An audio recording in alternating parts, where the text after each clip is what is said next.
Hey folks, welcome to the DarkHorse podcast. This is the sixth in a series of live streams with Dr. Heather Hahn, sitting as always to my right.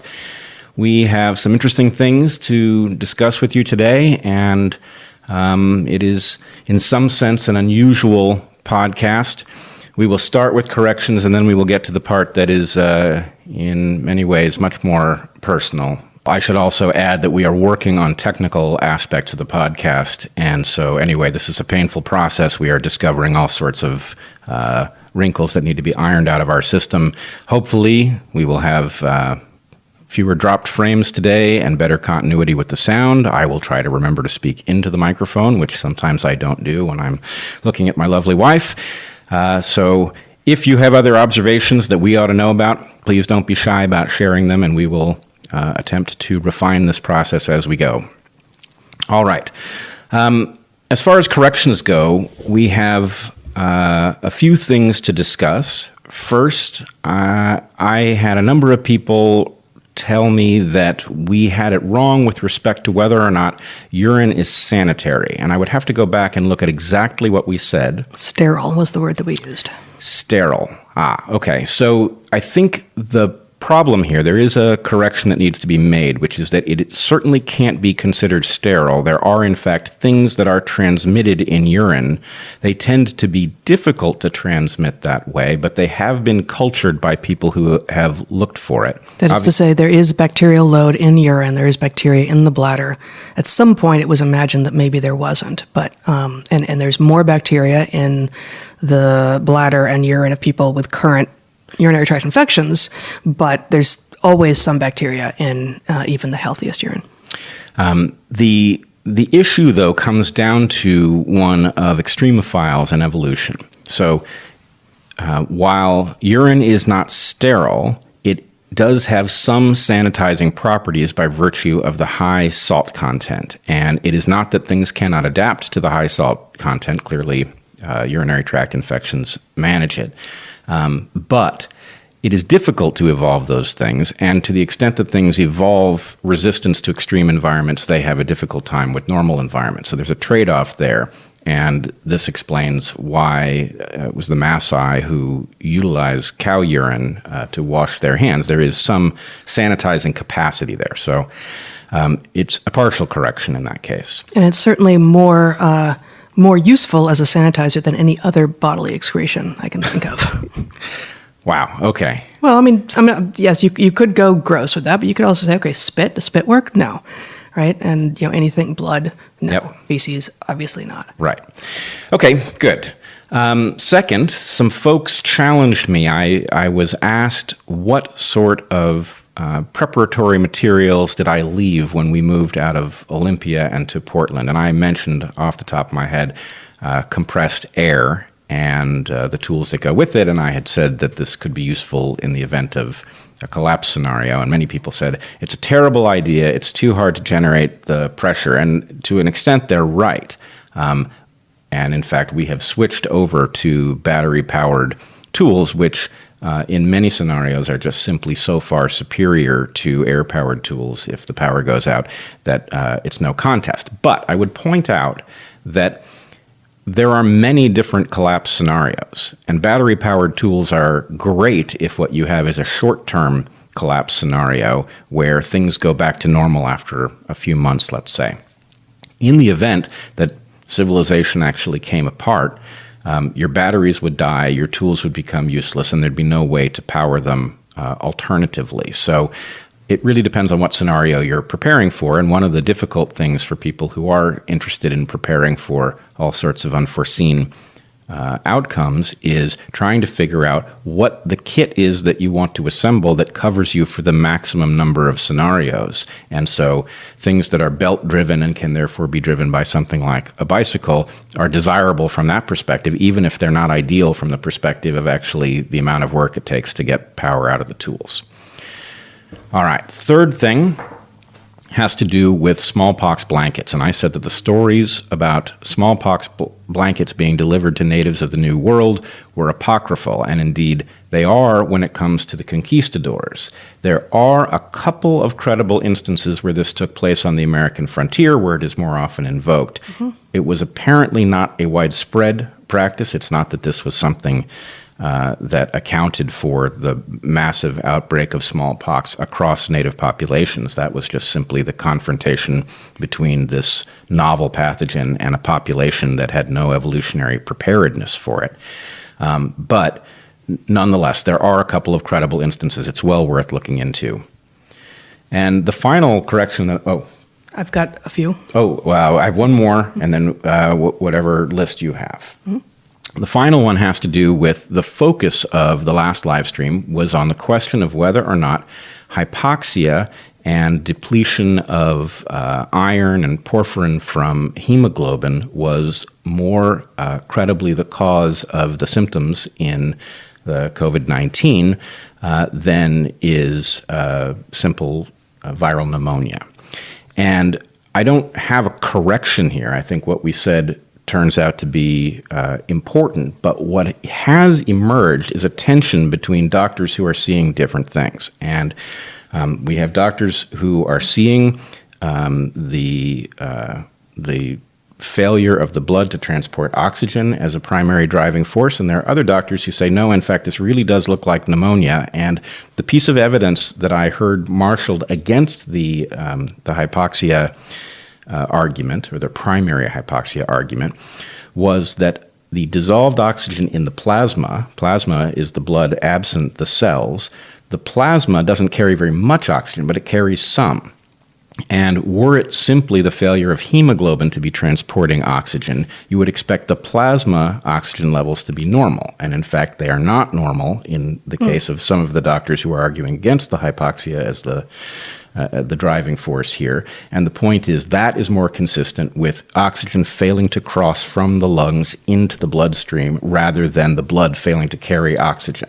Yeah, that's a great illustration of a prediction that would appear to not necessarily falsify, but run counter to what it was that we were talking about. Right. Although, the final thing I'll say about it is that these two things are not mutually exclusive. Right. And they're not mutually exclusive in two ways. One, it could be that COVID-19 causes both problems, right? And so to decide that one is not the cause and the other is a mistake in either case. Which is, it won't always be the case, of course, that you can have two hypotheses that aren't mutually exclusive. And it is cleaner when we have ones that are, such that when you falsify one, whichever one is left standing is the most likely to be true. But in this case, there's no reason to expect that there's a single mechanism of action. Right. In fact, what we have here is, this is a classic for biological thinking, because consider the puzzle that COVID-19 or the virus that's causing the syndrome is facing. It has to get into a body, which requires it to invade human cells, and then it has to spread cell to cell.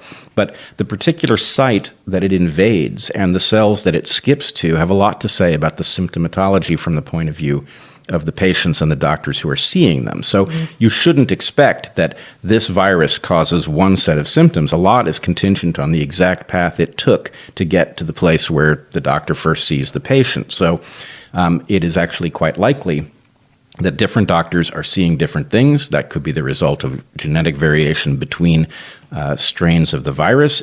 Or patients. Or both. Different developmental trajectories of the patients. Yeah. So this is the lesson of biology, is that the temptation to simplify what you're seeing is obviously important, but it's very easy to take it too far in biology because complexity is present in every biological facet. Yeah.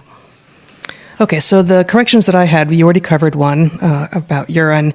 It turns out that eggs do have salmonella inside of them, because salmonella is actually sometimes found, in some cases, in the ovaries of chickens.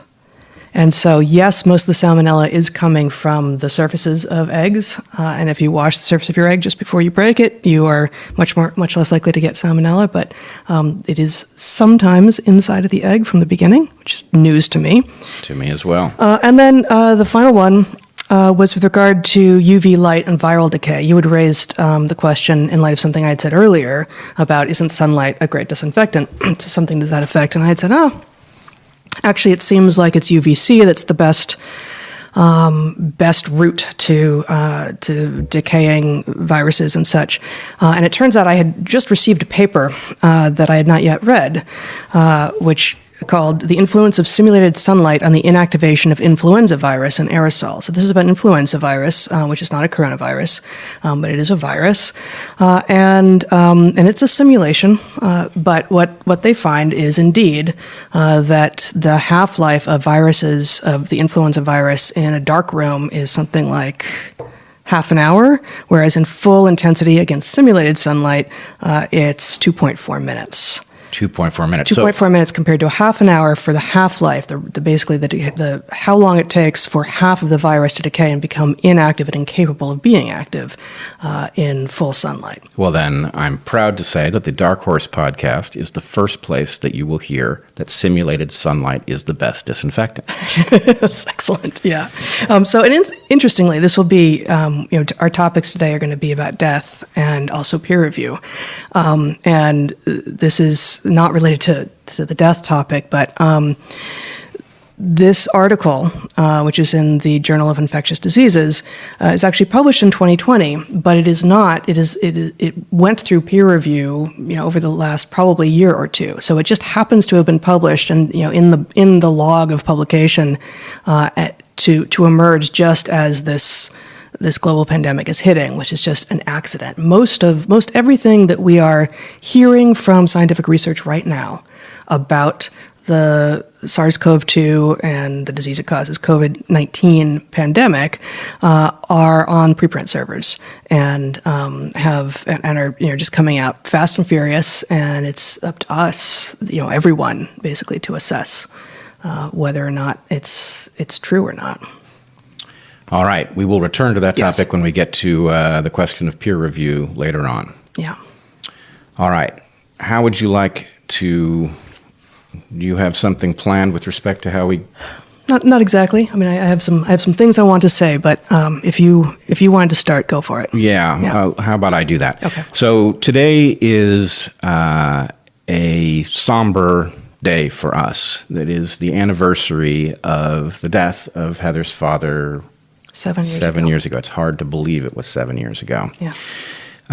And Heather will say more about what took place and what it meant, but I will just say for my part that Heather's father was an extremely unusual guy. His name was Doug, and he and I didn't get along perfectly at first. I think that's kind of normal with,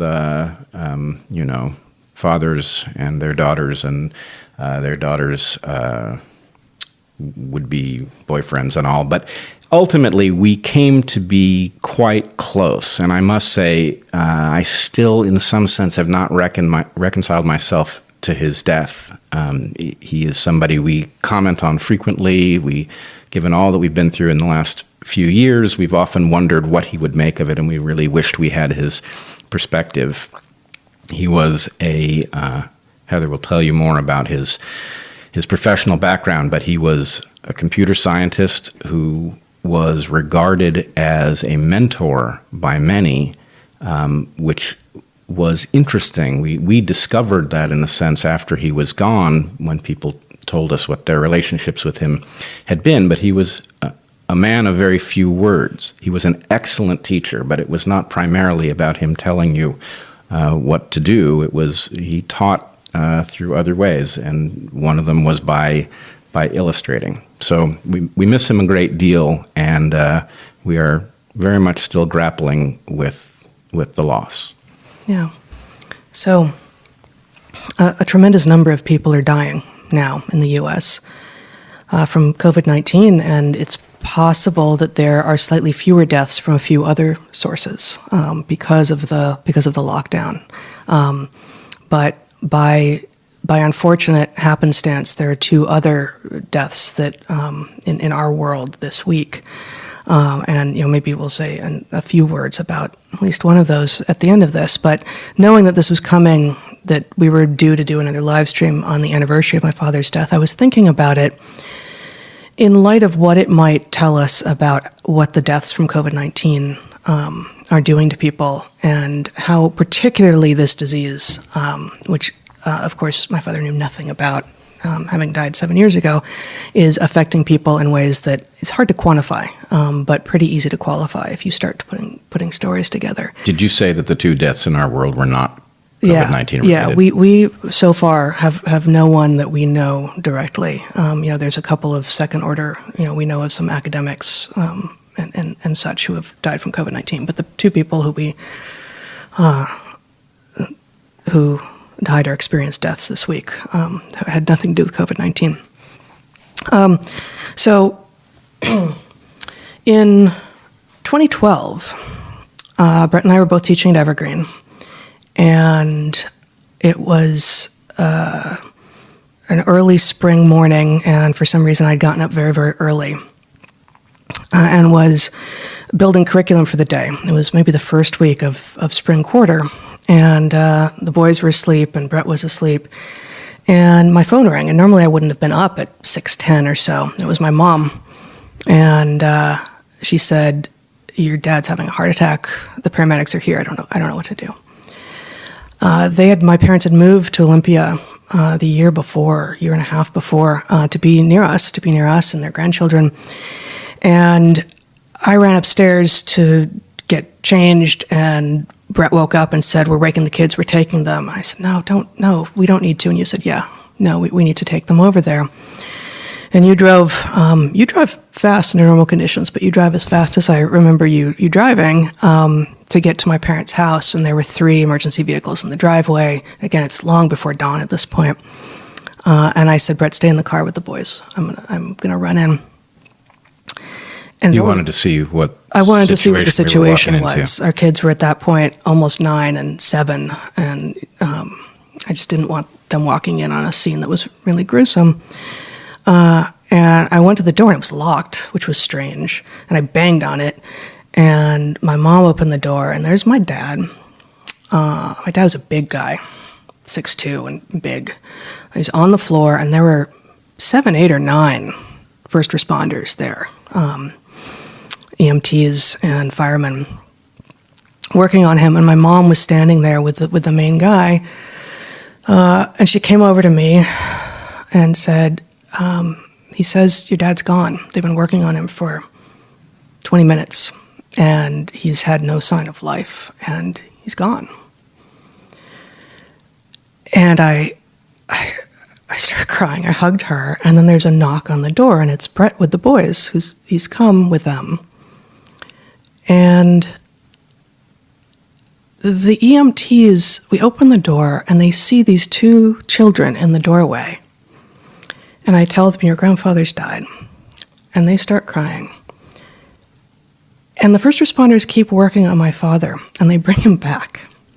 They bring him back, which is just extraordinary, and it points to the connection that we have between us as human beings that sometimes is the difference between life and death. Now, he had been without a heartbeat for at least 20 minutes, and I have no idea how much longer than that it actually was, because it took some time for them to arrive after my mother called them, and she, of course, has no idea how long that actually was.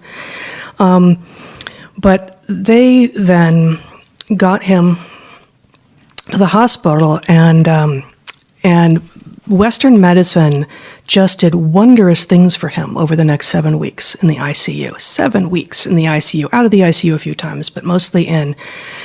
They put him into a cold coma.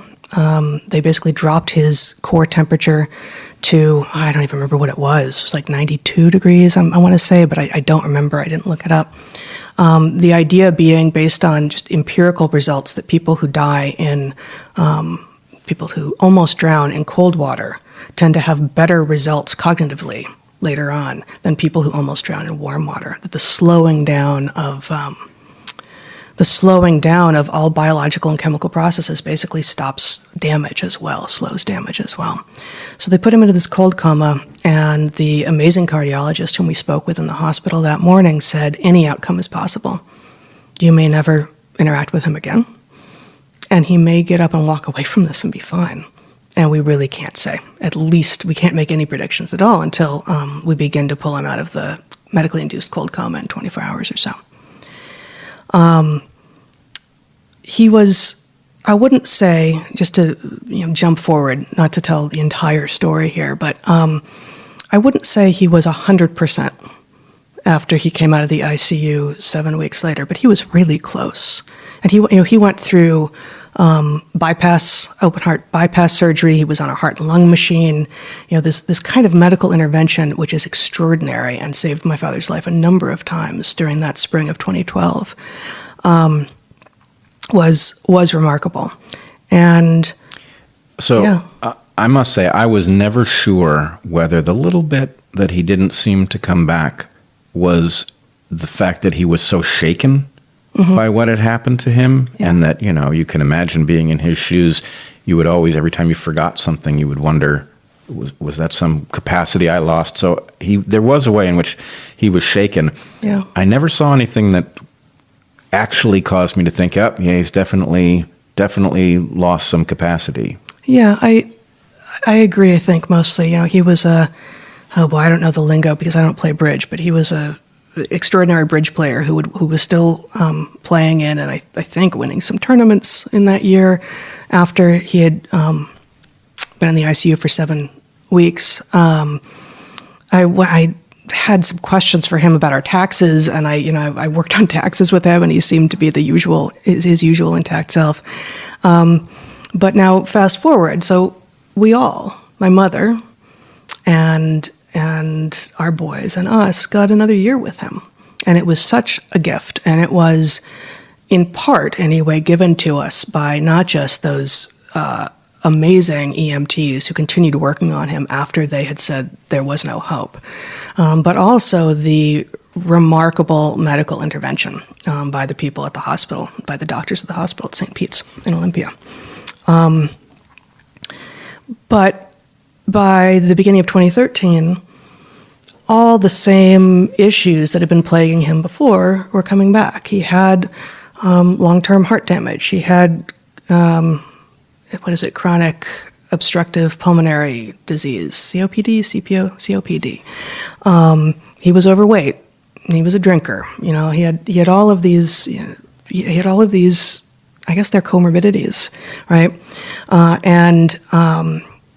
He had always been someone. He grew up on a pig farm in Iowa, in northeastern Iowa. He used to call himself a little country programmer. He went to Notre Dame, then went to Carnegie Tech before it was Carnegie Mellon, and worked for a series of the big companies in computer science. He was translating. He translated. He spoke both hardware and software, and he worked as the interface both between those two domain levels and between the people who often couldn't speak directly to one another. And through all of that, he had the farm boy in him, and part of that was we eat from the land when we can. And I, Douglas Hahn, I'm not going to take drugs unless I have to. But especially in that year after he had been in the ICU for so many weeks, they just were stacking drug upon drug upon drug on him, and he didn't want it. But it's hard to say no when you know that your life is hanging in the balance. So by early April of 2013, it looked like he needed another bypass surgery, another open heart surgery, and he was scheduled for one for April 12th of 2013. And I was supposed to be getting back from a field trip that I was leading with my class then. So I said, hey, Dad, can I borrow your car? I'm taking my class up to Orcas Island, the San Juan Islands, just gorgeous, gorgeous spot, Camp Moran, a place that we'd taken a few field trips, a few classes. But I'll come home a day early. I've got two amazing former students who are acting as my TAs, and they can wrap up the field trip on the final day, and I'll get the first ferry out of there on Friday and come home and be in the hospital with you and Mom on the day of your surgery. But in talking with my mom on Monday and Tuesday of that field trip, I just had this sense that things were not going well. And so I left my field trip in the steady and capable hands of, I think it was Dallas and Corey, and drove home early Wednesday, drove straight to the hospital, and he was there in his room with my mom, and he and I shared maybe 8 minutes of conversation, during which time I told him I loved him, and he told me he loved me, and reminded me how much he loved the children, our children. He didn't mention you. He loved you very much. And then he seized, and I never saw him conscious again. But it was hours later, I had time to call you and to say, bring him now, bring the boys. You come and bring the boys now. He's back in the ICU. I think this is it. And the 5 of us, my mom, his wife, and you and I, Bret, and our 2 children, were around him as he died, and were able to be in the room, terrible ICU room, for an hour or so afterwards. And then we later, I don't know how many days later, accompanied his body to the crematorium. He had been Catholic in sort of a past life, but he had no objection to that ending for him. And in his ending, I thought, this is how no one wants to die ever. No one wants to die in the hospital. Americans don't know how to die. We've lost track of most of our ancient rituals. Every society that has been looked at, every culture that's been looked at has death rituals. And to the extent that individuals are still from cultures that do, or have created some for themselves, our governmental and medical establishment has mostly kept us from those rituals under times of extreme duress. And he was luckier than most because he had 5, they let the children into the ICU because it was the end, which normally they wouldn't have done. And so he had 5 people around him who loved him deeply.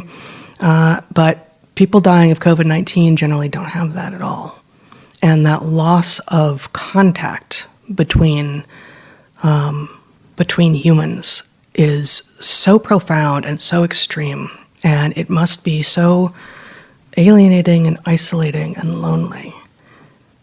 And it feels like there must be something that we can do to make better deaths, not just now in this time of global pandemic, but across all deaths.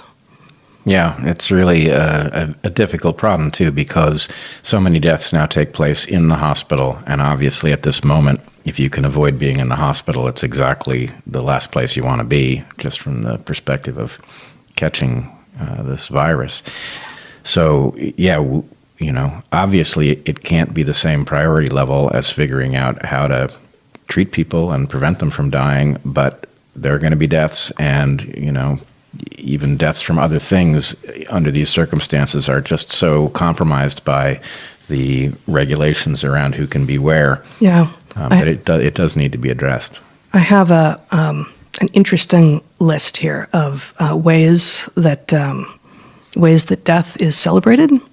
It's from the introduction of this pretty good paper called "Not Just Dead Meat: An Evolutionary Account of Corpse Treatment in Mortuary Rituals" across 59, I think it is, cultures, from 2017. Just this list alone is worth considering. Even a cursory examination of the anthropological record reveals the many ways that people treat their dead prior to disposal. Corpses are washed, embalmed, anointed, pickled, dismantled, painted, adorned with jewelry, clothed, wrapped, placed in a container, moved, viewed extensively, touched, embraced, wept over, shouted at, danced over, and force-fed food, among other practices. And that's just celebrates humanity right there, that we have come up with so many, but for every single one of us, some of those sound crazy. Yeah. And for someone on Earth, whatever sounds crazy to the rest of us, it feels like the most natural thing in the world. Yeah, but everywhere there's something. Everywhere there's something. Everywhere there's something. It's a human universal. Birth rituals are almost ubiquitous. Death rituals seem to be ubiquitous. Yeah, and our culture has done so much to turn them generic and to sanitize the process and to turn it into a commodity. It's frightening. Yeah. All right. Is there more to say, you think, on this topic? I think there may well be more, but maybe we stop for now. Did you want to say? Was that 30 minutes? 30 minutes. Okay. Yeah, maybe that's good. Okay. All right. So the other topic is it's tempting to try to find a connection between death and peer review. Peer review is sometimes the death of good ideas. Yes, it's where good ideas go to die. But in any case, I wanted to raise an issue with respect to peer review because of what I'm seeing unfold, which is a very, very unusual circumstance. So for those of you who are not academics and have not been academics, there's a part of the world of how science and other disciplines unfold that you can't see and you probably can't intuit, which is that, well, there's this principle called the Matthew principle, which is something to the effect of, to those with much, much is given. The idea being a positive feedback loop where those who have lots of something end up with more and those who have little end up with less. This is found across our system. There are amplifiers that take disparities and increase them. And one of the places that this happens is in terms of academic access. So at a very high-powered university, you will have incredible access to what we call the literature, right? Your library will have a great many of those things available to you, and there's ways to access any that aren't present in your library. And you sort of come to think this is just the nature of the world. You've now joined a field. You have access to all the things that take place. And it turns out that as soon as you leave a major university, even if you step to a just somewhat less renowned place, you discover a spectacular decrease in what you have access to. And if you go to a college, you find that your access plummets. And if you leave academia altogether, you find yourself facing a paywall that's asking you to pay $35 to glimpse a paper that you just need to look at a little bit to figure out whether some result makes sense. So anyway, there's a problem with peer review that begins with the fact that it is a gate through which most people cannot pass. Hey folks, sorry about that. We had some kind of a momentary power failure that took out cameras, computer, everything associated with the podcast, and it took us a moment to get back. I've got a conspiracy hypothesis. Oh, is that right? Yeah. It was the editors at Nature what took us out. The editors at Nature what took us out. I like that hypothesis, and I like the phrasing of it. Thank you. All right. Well, again, apologies. I think what we will do is we will have this second part 2 stream also be the Super Chat answer stream. We will just combine them. Oh, okay. Does that work? Sure. Good. All right. So let me just finish up what I was getting at. The fact of the literature being available in proportion to the prestige of your university is a hidden fact about the way peer review works. But there is another set of facts that is equal. Sorry, there are things being done here to resurrect the stream. Our amazing technical support, Zachary, Yes, who had nothing to do with the failure so far as we can tell. Duct tape and baling wire is creeping around. You can come up here if you need to. I think we've got it. Okay. All right. So here's what I want to get at. I'll just cut to the chase so that we don't face another set of problems. The COVID-19 situation is revealing something. It's actually a kind of test of something that we have been talking about, the dangers of peer review. Eric, my brother, has been talking about the dangers of peer review on the Portal podcast, his podcast. And the long and short of it is this. Peer review sounds like something that you need to have because, of course, work that doesn't withstand the review of peers isn't very high quality. But that does not mean that peers need to have veto power on whether your work ever sees the light of day, because your peers, of course, may have a conflict of interest about whether or not they want your work to see the light of day, or they may be so myopic that they can't see the wisdom in what you're saying, and therefore they will block it because they say it's low quality when really what it is very far ahead of its time. Or you and a few of your dearest friends have formed a cabal, and you effectively peer review each other into lots of publications without saying anything about the quality of the work. That is very frequent. So why are we raising this now? We're raising it because the COVID-19 situation is producing an alternative, a view of an alternative way of doing science, which is to say, because COVID-19 is unfolding in real time, and because it is very important that we figure out how it works, how it's infecting people, what its vulnerabilities may be, how it is that we can behave so that we don't catch it, all of these things. This is unfolding outside of peer review. There's no time for the journals to send these papers out and have peers review the work and decide whether or not it should be published. There's no time to publish it on paper. So it's unfolding on these preprint servers. And what that means is that people are putting up papers. They're accessible to anybody with an internet connection. They vary a tremendous amount. They're not, I don't think any of the preprint servers are behind a paywall. Right. Yep. And so, the preprint servers weren't really designed for this purpose. The preprint servers were designed, in effect, so that anybody could lodge an idea irrespective of where they were in peer review, and later on, you could see it. So immediate access was important, and such things. But very often they actually are limited in terms of who can use them. In other words, you have to be sort of a member in good standing within a field or something like this. But that's all neither here nor there. The important point is that these papers are emerging in real time.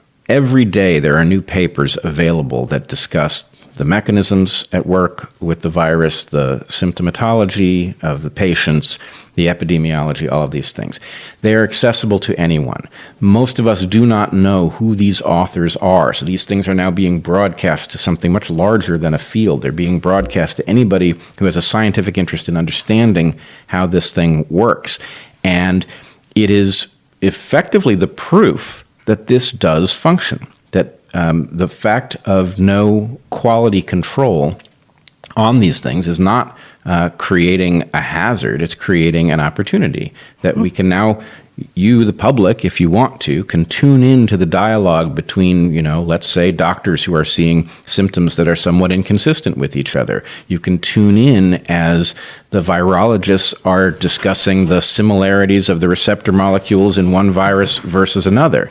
And the fact that this works is tremendously important. And what I very much hope is that at the end of the COVID-19 situation, that we do not simply decide that peer review has to be reestablished as the only way to maintain quality.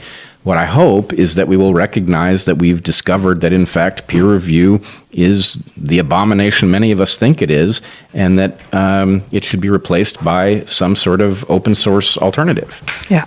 So there's a related. Thank you, Zach. There's a related issue. I'm not actually sure. It might be interesting to figure out here with you live how exactly you think it interplays. But there's a related issue that you alluded to with regard to R1 universities, the big research universities with a lot of funding, have the gold standard in terms of journal access. And if you're faculty or a student at one of those universities, it's invisible to you. Once you know how to use the system, it just slides right through. And in fact, this paper that I mentioned at the beginning of the first live stream, the influence of simulated sunlight on the inactivation of influenza virus and aerosols, that came to us through Princeton. It's so easy. We now for right now have this R1 university level access, and all you have to do is ask. You have to be able to find it, but then you just ask and it shows up for you. So there's a maintaining of the status quo by virtue of the fact that if you're at one of these places, you have access to literature. And if you're not at one of these places, you don't have access, you don't know what you're missing. And it's very hard to jump into even knowing what it is that you're missing and therefore what to ask for. So when we were at Evergreen, which is a public liberal arts college, and was was once capable of doing very high quality work at both the faculty and the student level. One of my soapboxes the entire time that we were there was trying to get access to, mostly it was Web of Science, which is the Science Citation Index, which is this indexing database that indexes so many journals, across a wide array of fields. It's mostly natural sciences, natural and physical sciences, and it's not a full text database. You can't from there get to all of the full text, but by learning how to use its search function well, you really you can do the lit review, you can do the beginning of the lit review that everyone needs to be able to do. But it's very expensive, and Evergreen was never rich. And early in our tenure there, I was able to convince the then library dean to buy it for the school, and I taught my students it every single quarter and said, this is the access that you need.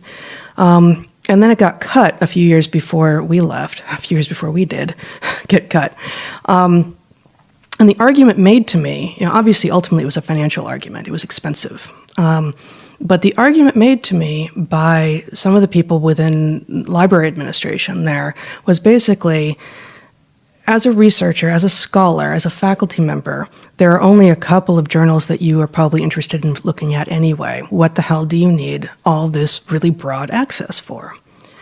And this to me is just an encapsulation of one of the things that is most wrong with higher ed now, and not just the educational end of it, but the research end. The idea that most people are doing research by being really, really familiar with a couple of journals, and maybe they also get the tables of contents for Nature and Science and one or two other pretty big journals in their inboxes if they're scientists. But otherwise, they just read a couple, and they don't need to look through, to draw on anything outside of their very narrow field. Well, of course we have a crisis in science and in replication and in hypothesis testing and in peer review and everything. Of course we do, because we're training a bunch of people to do brick-in-the-wall science instead of big, potentially paradigm-shifting, hypothesis-driven science. We are forcing specialization at an absurd level. Exactly. Which is not only terrible for academics, but absolutely awful for students. It's terrible. You should not be teaching your students to specialize at this level. Undergraduates need to understand the general underlying stuff before there's any argument for specialization. And so for them not to have broad access across the literature is just catastrophic. It's frankly criminal. It doesn't look like an education. If you're going to be relying on the literature at all, if you're going to expect students to learn literature review skills, and maybe that's just not your thing at all, it didn't tend to be your thing, right? But if you, like I, also want students to be able to really review the literature, they have to be able to review it broadly. They have to be able to assess the claims across a number of domains, knowing that they will be expert to begin with in none of them, and they will never be expert in all of them, but that they go in and they read it and they read it again, and at first almost everyone's thought is, I can't understand this, I must be too dumb to understand it. I must not have the level of education required to understand it. And after a while, the best students begin to sense, what? Maybe this is written in a way such that I am not meant to understand it. There are these barriers to entry put up at every single step to keep basically the riffraff out. Well, there are two things. You have terms of art, which are necessary in order to do the high-quality work, and then you have jargon, which masquerade as terms of art, that are basically there just to keep people who aren't inside the club from knowing what's being said. Well, that's an important distinction. Yeah, I think it is. Yeah. Okay. So, on to your Super Chat questions. Here we go. Oh, wait, you were going to tell a story. Oh, the story was the following. Your father... My father. Who art in heaven... He's maybe. Somewhere. Right. He's not here. Your father, the computer engineer, programmer extraordinaire, had a picture of himself sitting at a terminal debugging software with a toilet plunger on the monitor. I have that in the WordPress site that I created for him after he died. I have that picture. It's an excellent picture. It's a So marvelous findable, picture, you know? yes, and it sort of reflected his approach to things like debugging. He was definitely a no nonsense, Yeah. get it unplugged kind of guy. That's right. All right. All right. First super chat, spot on. Thank you. Nate says, a question about models, specifically pertaining to non-regular, non-repeating events. Are they predictive or do they serve a different purpose? If predictive, how do they derive an ought, the future, from an is, the present? Is this an inductive versus deductive question? Is that what he's after? Maybe so. I mean, they Models. claim they're predictive, of course, but is it inductive versus deductive? I'm not sure. Here's what I would Wish say. I knew which of these mics was picking us up. So. Yeah, I'm not sure. I'm not sure what the question means, but I have the sense that this is the answer you're looking for. Unfortunately, models are being abused. Yeah. They are taken to be reflective of the things that are being modeled. And in a complex system, it's very hard to get the model right enough, and it is very easy to fool yourself into thinking that you have the model right enough. So, what I would argue is that the philosophy of science, logically applied to models, suggests that models can be valid places to generate hypotheses, which then need to be tested against nature. They are not valid tests of hypotheses. I can't say no model ever has been. You could obviously, in a very simple scenario, build a model in which you can test a hypothesis. But in a complex system, they are valid ways to generate hypotheses. You may be able to observe something in a model that you didn't expect, but you can't test things there. And that's, I think, what we're doing wrong. Good. Fellow biologist and academic here. What is your take on Dr. David Sinclair's information theory of aging, as well as his and Aubrey de Grey's approach to combat senescence and aging? Love you guys. Wonderful. Go for it, man. I sure hope the audio is on for this. I fixed it. It's better now. It's now coming out of that. Okay. Out of this. It's recording from my laptop. Now it's coming out of that. Okay, great. All right. David Sinclair's informational theory of aging. I believe, now I'm not thoroughly versed in David Sinclair's, probably it's a hypothesis and not a theory. What I would say is that in my paper on telomeres, I advanced what I believe to be the same hypothesis. I made an error, which is that I used a term which I now know would have been better replaced with another term. I said histological entropy, which many people took to be an analog for normal entropy. What I should have said was epigenetic entropy. So what do you, I loved the phrase histological entropy, as you know, but what do you mean by it for those? What I mean by it is, if you look at the way development unfolds, cells know what to do. That is to say, they know which of their genes to transcribe based on two kinds of information, based on a history of what cells they came from, that is to say, their lineage, and information from things like neighbors that says where they are. As you get old, they lose track of these kinds of information because A, they are no longer the next cell in the logical sequence from development. What many of them are cells that have stepped in to replace a cell that was lost due to damage or wearing out. And so the amount of information about where a cell is reduced based on basically increasingly bad information, and that bad information compounds because to the extent that one cell is confused, it's putting out a confusing message to all of its neighbors. And so what you get is informational breakdown of the natural order in cells, which perfectly reflects what you see under a microscope, which is from a young animal, tissues are very well organized, and the older the animal is, the more chaotic they become. And at the gross phenotype level, an example that I think will fit for people is, as you age, hair starts showing up in places that it doesn't normally show up. Yep. Right, and not just during puberty you get secondary sex characteristics, and hair grows in your pits and your groin and such. But you get the stereotype of the old man with the crazy eyebrows and the hair growing out of his ears, and I resent that. such is I think, a realization of this histological entropy. Yep. Now, that was my original example, was a hair follicle out of place, and I've heard David Sinclair. The reason I believe these So two just to be things clear, your paper predates Sinclair's or it comes after? Well, it's Or do you possible know? that he wrote something much earlier, but I don't think so. I think mine is far earlier, and that I wish I had called it epigenetic entropy. I think it would have been much clearer. Histological entropy is, I think, a very valid term, but it did lead some people to misunderstand what was being said. And what about de Grey? What about Aubrey? What about Aubrey de Grey?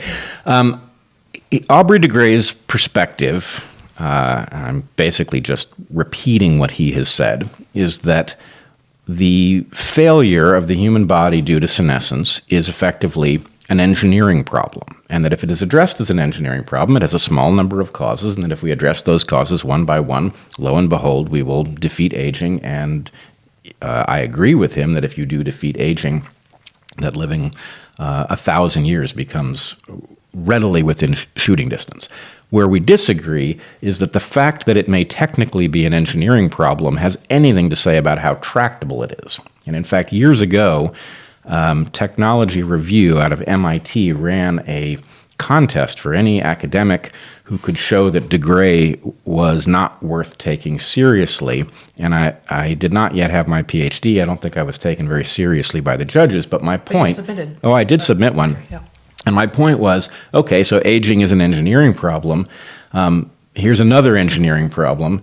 Taking a 1965 Ford Mustang and allowing it to transport people to the moon without ever taking it out of service, right? In other words, having a functional vehicle every step along the way as you convert that Ford Mustang into, an Apollo 11 or something like that. And the point is, yeah, that's an engineering problem. It's just not tractable. Yeah. So my basic opinion is that Aubrey de Grey has led us to a kind of false optimism about how tractable this problem is.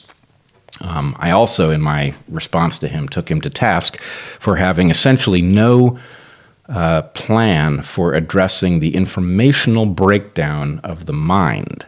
That even if you were to solve all of the cellular aging and tissue aging problems of the body, you have another kind of problem, which is that the brain is not designed to function for 1,000 years. So, how much do you remember as a young person if you're planning to live 1,000 years?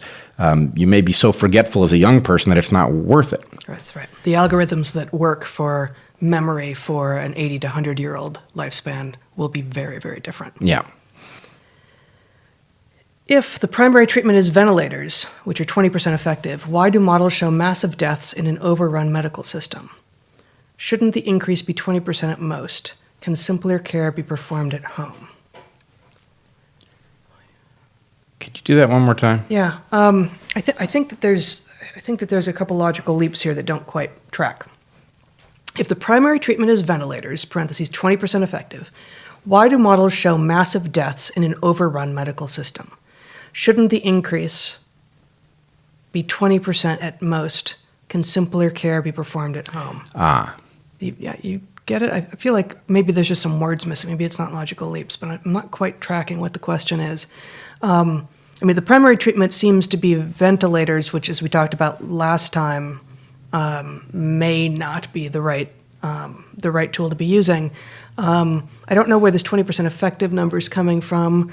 I've heard, in some countries, once you put on a ventilator, it seems like you got a 50-50 chance. I've not heard 80% of people who go on ventilators end up dying, so I don't know what the measure of efficacy here would be. And then, ventilators versus overrun.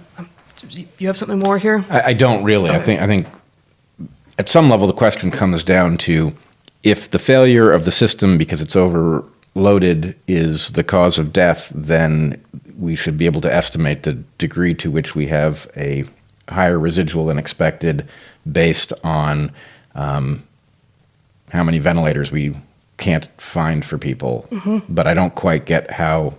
Maybe I'm just misunderstanding the question. Yeah, no, and I guess there's another interpretation there that if the tool that you get in a hospital if the major treatment is a ventilator and it's not very effective, and you're of course more at risk in a hospital of getting of having other problems, maybe there's a point at which even if you're really, really sick, the best move is to be at home rather than in a hospital. That may be the question, and I think there is something to be investigated there. I'm going to just ask you to look at the chat, Zach, and every couple of minutes we're going to check in and say, can you hear us okay? Because I have no sense of... They can hear you, and the audio is now much better. Okay, great. I'm just looking at chat. I don't have anything else to do. So. All right. Please tell us about the handsome Selectric 2. So we have no idea what you can see, but I know generally I block it, but I think it's there. Somebody can see well enough and knows enough to know that must be a Selectric 2, which indeed it is. It has a little story that goes along with it. You and I both, as kids, grew up in a house that happened to have... 2 houses even. 2 separate houses, because otherwise that'd be gross. Yeah. But 2 separate houses that had a Selectric typewriter. And I remember thinking I was a very mechanically inclined kid, and this was a super interesting device. Now, you never took apart your childhood home Selectric, did you? Oh, boy. My parents learned quickly that I had a tendency to take things apart, and as I recall it, I was more or less forbidden to touch the Selectric 2 because it was a very fancy typewriter, and although I was good at putting things back together, I was expected not to be able to do it, maybe. Can I interject here and point out that you taught our younger son yesterday how to take apart a carburetor? Yes. So you're still at it. I'm still at it. And you rebuilt it. Yeah. But actually, this device here, so we both grew up in homes that had a Selectric typewriter, and I wanted my kids to have a Selectric typewriter that we could turn into a printer by basically triggering the switches in the keys. Basically, I wanted to hack into the typewriter and then trigger the individual letters to type by triggering the switches associated with each key. And we happened across this typewriter, which looked to be in great shape. I plugged it in at Goodwill. Didn't really work. It came on, but it did not work. And it was $11. And I thought, $11, I'll buy it. I bet you I can fix that bad boy. And got it home and opened it up and discovered, A, wow, is that thing wild on the inside? And B, there ain't no switches. In fact, there are only 2 electric parts in the entire thing, and they literally are the motor and the switch. Everything else in there is mechanical and run. The motor is basically sending power through a belt into this whole system, and everything else that happens in there is mechanical. So you could technically power that with a bicycle. You could totally power that with a bicycle. Yeah. And I probably should, just despite those people who were dubious of my plan with the compressed air. Now, didn't you also discover that there are like 2 or 3 Selectric repairmen left in the country? Oh, it's more than that. It's a small number, and they're dwindling. I mean, those things, it's got to be one of the most complex, it's not really a consumer object, it was a business object, but one of the most complex commodities ever devised. The thing is amazing, and there were repairmen whose job was to travel around and service those things in place on a regular schedule. So right, but that was the late 70s, early 80s. Right, but the point is most of those people are now dead. Yeah. There are a small number of them still out there. Some of them are refurbing these things, and selling. You could buy them for, like I did, $11, and then you refurb it and you sell it for a few hundred or something. But anyway, it's a fantastically complicated object, and I sort of, at the point I realized how complex it was, I started figuring out how to fix it, and I'm still learning. It's very difficult. But anyway, I've got that one up and running. It works. The correction works. It can actually lift letters off the page. So anyway, that's the story. Excellent. In light of the disappearance of Dr. I. Fenn, who I probably am mispronouncing the name, in light of the disappearance of Dr. I. Fenn, who leaked the first report on the COVID virus, would it be advisable to protect future whistleblowers with something akin to diplomatic immunity? I think whistleblowers deserve diplomatic immunity, some kind of immunity. It's hard to know in advance. How do you know that you are worthy of immunity before you get disappeared? Well, I would say, if and only if you want an honorable system, figure out how to protect whistleblowers. 100%. And Yeah. a lot of people give lip service to the idea of protecting whistleblowers, but it is absolutely essential. And I say that I feel like a whistleblower when it comes to mouse telomeres. And it's like, unfortunately, it's the wrong metaphor. I tried to sound the alarm, and the bell wouldn't ring, the whistle wouldn't blow, whatever it was. Yeah. It just didn't work. Yeah. Hypoxia hypothesis. Current and former smokers are showing up underrepresented in the ICU data. Would this suggest evidence for the hypothesis? Now, I feel like I saw something, and I don't have it in front of me, and this isn't my computer, this is yours, so I can't look at. I thought I saw the opposite. I thought I saw that smoking was one of the risk factors, one of the top 6 risk factors. I just saw a list today where diabetes was the top risk factor, kidney disease was in there, COPD was in there. I thought smoking was. So I don't. We could still take this on, but I would put a strong What's the claim? caveat on. I'm not sure that the claim is right. With regard to the hypoxia hypothesis, current and former smokers are showing up underrepresented in the ICU data. That's the claim here. Would this suggest evidence for the hypoxia hypothesis? It almost feels to me like it should go the other way. Why would they be underrepresented in the ICU data? Is that suggesting that they are healthier because they've already faced a low oxygen? Like they're effectively acclimated? Yeah, I don't quite see the connection. So if you want a question like that addressed, spell out a little bit more what you think the connection might be, and also let us know where we can find the evidence that you're going on that the connection is there. I don't know if there are character limits on the super chat, but definitely a link to a reference would help here. I tweeted y'all an account of a woman with strange symptoms who tested positive for COVID. I'll resend if needed, wondering your thoughts. I don't remember offhand which this was. This was strange symptoms who tested positive for COVID. So yeah, maybe do resend. I don't remember offhand what this is. I don't either, but I will just say that is certain to be a pattern because so many people who are infected with this virus are asymptomatic, and so many people have symptoms for which no known cause exists that surely you're going to end up testing some people, finding out they're positive, and you don't want to misattributing perhaps symptoms they have that are unrelated Yep. to COVID-19. Absolutely. Yeah. Hawaii has implemented a curfew. Michigan is preventing the sale of non-essential items. When is it too far? How do we respond once we determine it is? Yeah. This is a really... I am wondering this very much lately. You know, the node here that I'm tracking most acutely is preventing people from going into nature. And this misread, this like very, not just authoritarian, but didactic, like, we said stay at home. We said shelter in place. Yeah. That means you don't, what was it? There's a report out of Southern California, I think, Encinitas, actually, where we've got some friends, who were people were in their cars watching the sunset. Alone in their cars or in their cars with the people whom they were already quarantining with, watching the sunset, and they can receive either a $1,000 fine or up to 6 months in jail for not sheltering in place. They're in their cars watching the sunset. Yep. This is an incredible, either just blatant abuse of power or more likely a confused interpretation of a far too broad directive. So I would add, I don't believe you can make a society functional without discretion. And so in some sense, what we are seeing is a failure to either provide discretion or to utilize it properly. What you need is people who understand what the objective of the policy is and know how to make exceptions that don't violate the spirit of the policy.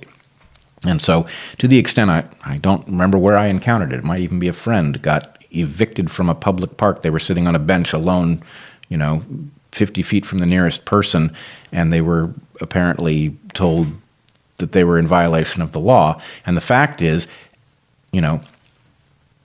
we use the analogy sometimes that we are physically a robot. but that robot has a computer riding on its shoulder, and that computer it has needs. And so if we simply start figuring out what the robot needs to do in order not to catch this virus, and we stop paying attention to the fact that you're going to drive people stark raving mad if you lock them down and don't let them access those things that would make them feel some degree of normalcy and have almost no risk of catching or transmitting the disease. And give them no sense of legitimate hope or this thing ever ending.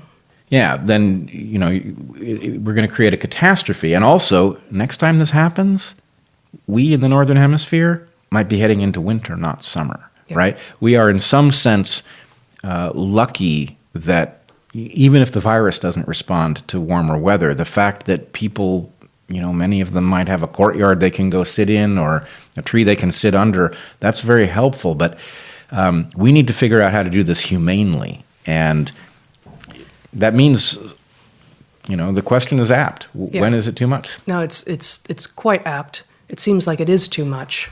But part of how it's too much is the rote and robot-like receiving and dispensing of orders. So I'm reminded of, we're not going through these as quickly as I was hoping we would before, but I wonder if you would talk a little bit about, this at first is going to sound like it's coming out of nowhere, but your experience during Occupy, when you insisted on engaging with the policemen who showed up to disband the Occupy participants. Call it. Yeah, the participants who were at the Capitol campus in Olympia, Washington.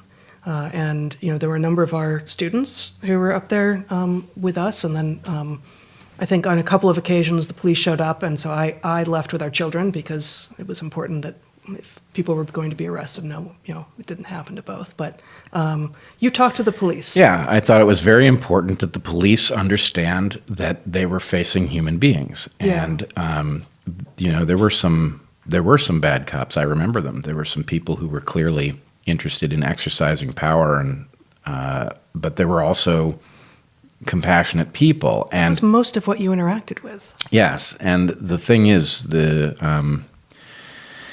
many of the people who were associated with Occupy had a strong anarchist bent. Mm-hmm. I'm quite anti-anarchist, but the anarchists have this sense that all cops are bastards and all of this stuff, and what that resulted in was not engaging the cops as if they were human, treating them as if they are not human, which resulted in the cops feeling like they were dealing with non-humans on the other side, and it was just a catastrophe waiting to happen. And they thought you were being a patsy for wanting to engage, right? So the idea, some of the anti-Occupy people would say you're being ridiculous for engaging with the Occupy people at all, and the people within Occupy were saying how not only how foolish of you, but how dare you interact with the cops, and you had good human interactions with the policemen who had been sent to disband a group, and with whom you had human interactions. Yep. And I'm waiting for those stories here. Yep. Now, and I don't see them yet.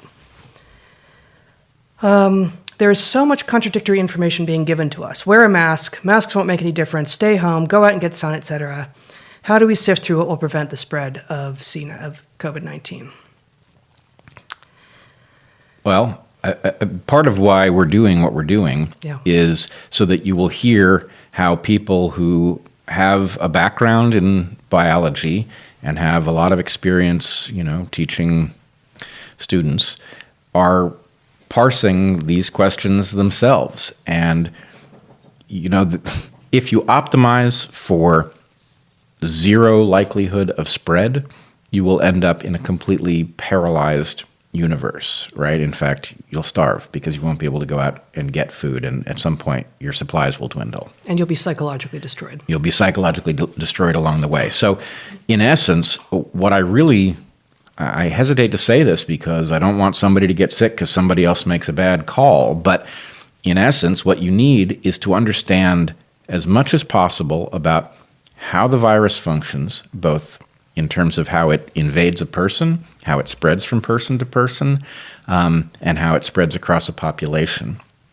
And then you need to figure out how to compile a package of responses that reduces the likelihood of transmission as much as possible. And, to those of you who say, no, that's not good enough, it's got to be 0. Look, every time Amazon delivers you something, it's a trade-off. You didn't go out to get it.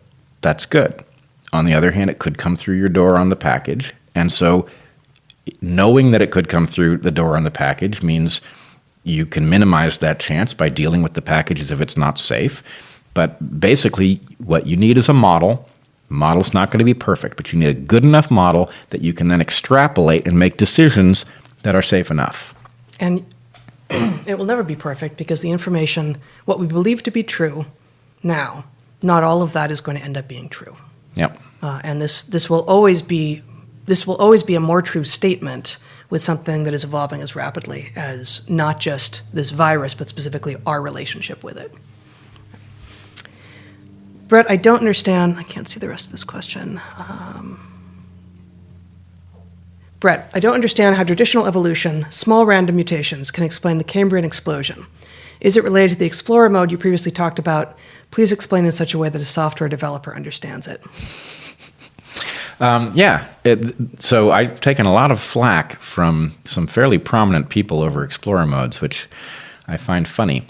I can't say what the particulars are, but my basic point is I don't believe that random mutation on its own results in the kind of diversity that we have. I believe random mutation and selection built an earlier world in which selection then figured out how to explore more efficiently. And that exploring more efficiently is still a Darwinian process. It's just not so haphazard. And so when we see something like the Cambrian explosion, we may not know what innovation it was that set loose this tremendous diversity. But the question is, look, random mutation might not get you there, but random mutation building a mechanism, it's like... Well, you got 3 things all working together and sort of leapfrogging over one another, but not necessarily in a particular order. I mean, there's of course more. The mechanisms for microevolution include other things, but the 3 things you just mentioned are random mutation, selection, and exploration. And exploration does not show up in the usual list of mechanisms of microevolution. Yeah, it's not gene flow. It's not drift. We've overly fallen in love with the random part of the story when it was never the important part of the story. Right. But, I would say the question is a little bit analogous to, a colony of cells. How does it navigate around the room, right? Are you telling me that colony of cells, well, I'm a colony of cells. How did I know where the glass of water was? Well, it happens that some of those cells are organized into a pattern that allows me to detect the precise location of the glass. And, is it amazing? You better believe it's amazing. But is it inexplicable? No, it's totally explicable. So anyway, it's that kind of thing. Yes, selection has figured out a bunch of tricks to make its exploration of design space more efficient. Good. Hello, Bret and Heather. I'm a current Masters of Public Health candidate, and COVID-19 has now overtaken, as it should, our daily discussions in class. Stay safe and healthy. Thank you. As the global supply chain responds, we'll likely see 3D printers decrease the cost of acquiring guns, disrupting societies that don't have pervasive gun ownership. Might the Second Amendment be a mimetic exaptation of a sort? That's the Steelman Podcast's question for the day. Amy, Mimetic exaptation. I thought I understood the question until the last end. bit. Yeah. A mimetic exaptation. So exaptation are things that happened for one reason and are evolutionarily co-opted for something else, which This is a Gouldianism to distinguish between adaptation and exaptation. Yes, and probably every adaptation that we can name could technically be argued to be a stack of exaptations or something. But right. So the question is about gun ownership and the fact that 3D printers will make... decrease the cost of acquiring guns, potentially. I think that is possible now, although societies that don't have pervasive gun ownership, but that do have the materials and printers to be 3D printing guns at home, what is that going to be? Europe mostly? Jeez. I don't know. I mean, there's a lot of ifs here. And neither you nor I can make total sense of mimetic exaptation. Yeah, I mean, I get what the words would mean together. I don't get how they apply here. Yeah. I will say for better or worse, 3D printers make the question of how to make a gun relatively trivial. On the other hand, the same thing is true for a metal lathe and a mill, right? And we can't very well limit people's access to the stuff. It's tougher, though. You need more know-how with a metal lathe and a mill to construct a firearm, don't you? Yeah. Because basically, well, let's put it this way. The blueprints, the recipes, whatever you call them, exist. You get the 3D printer, you get the recipe, you get the materials, and Yeah, you don't really need to throw it all know together. anything to tell your 3D printer to do it. On the other hand, you need to know somewhat more to get a CNC machine to make the parts. But however you get there, we're headed to the same place, which is a gun just isn't that complicated. And so how much know-how do you need to make one? Not nearly as much as you'd think. It's just a question of really whether as long as they're cheap, it doesn't happen that often. If they become illegal, I imagine it will happen more. Yep. Chomsky claims 99% of language use is internal. Hence, its characteristic use indicates that its primary function is for thought and not to facilitate communication. Do biologists generally accept this view? I don't. I don't know what biologists generally think, but yeah, I don't. You don't. I'd say the opposite is true, which is that it is, I believe, clear that language has evolved for communication between individuals. But once you communicate between individuals efficiently with a language, it becomes a very useful shorthand internal to the mind. Yeah. Stay tuned, because we will cover the question of consciousness, and it is wrapped up in this very set of issues. Yep. No, in the penultimate chapter in our book on the distinctions between culture and consciousness. Yep. Where was I? Does nature act as a system, or are individual organisms simply looking out for themselves?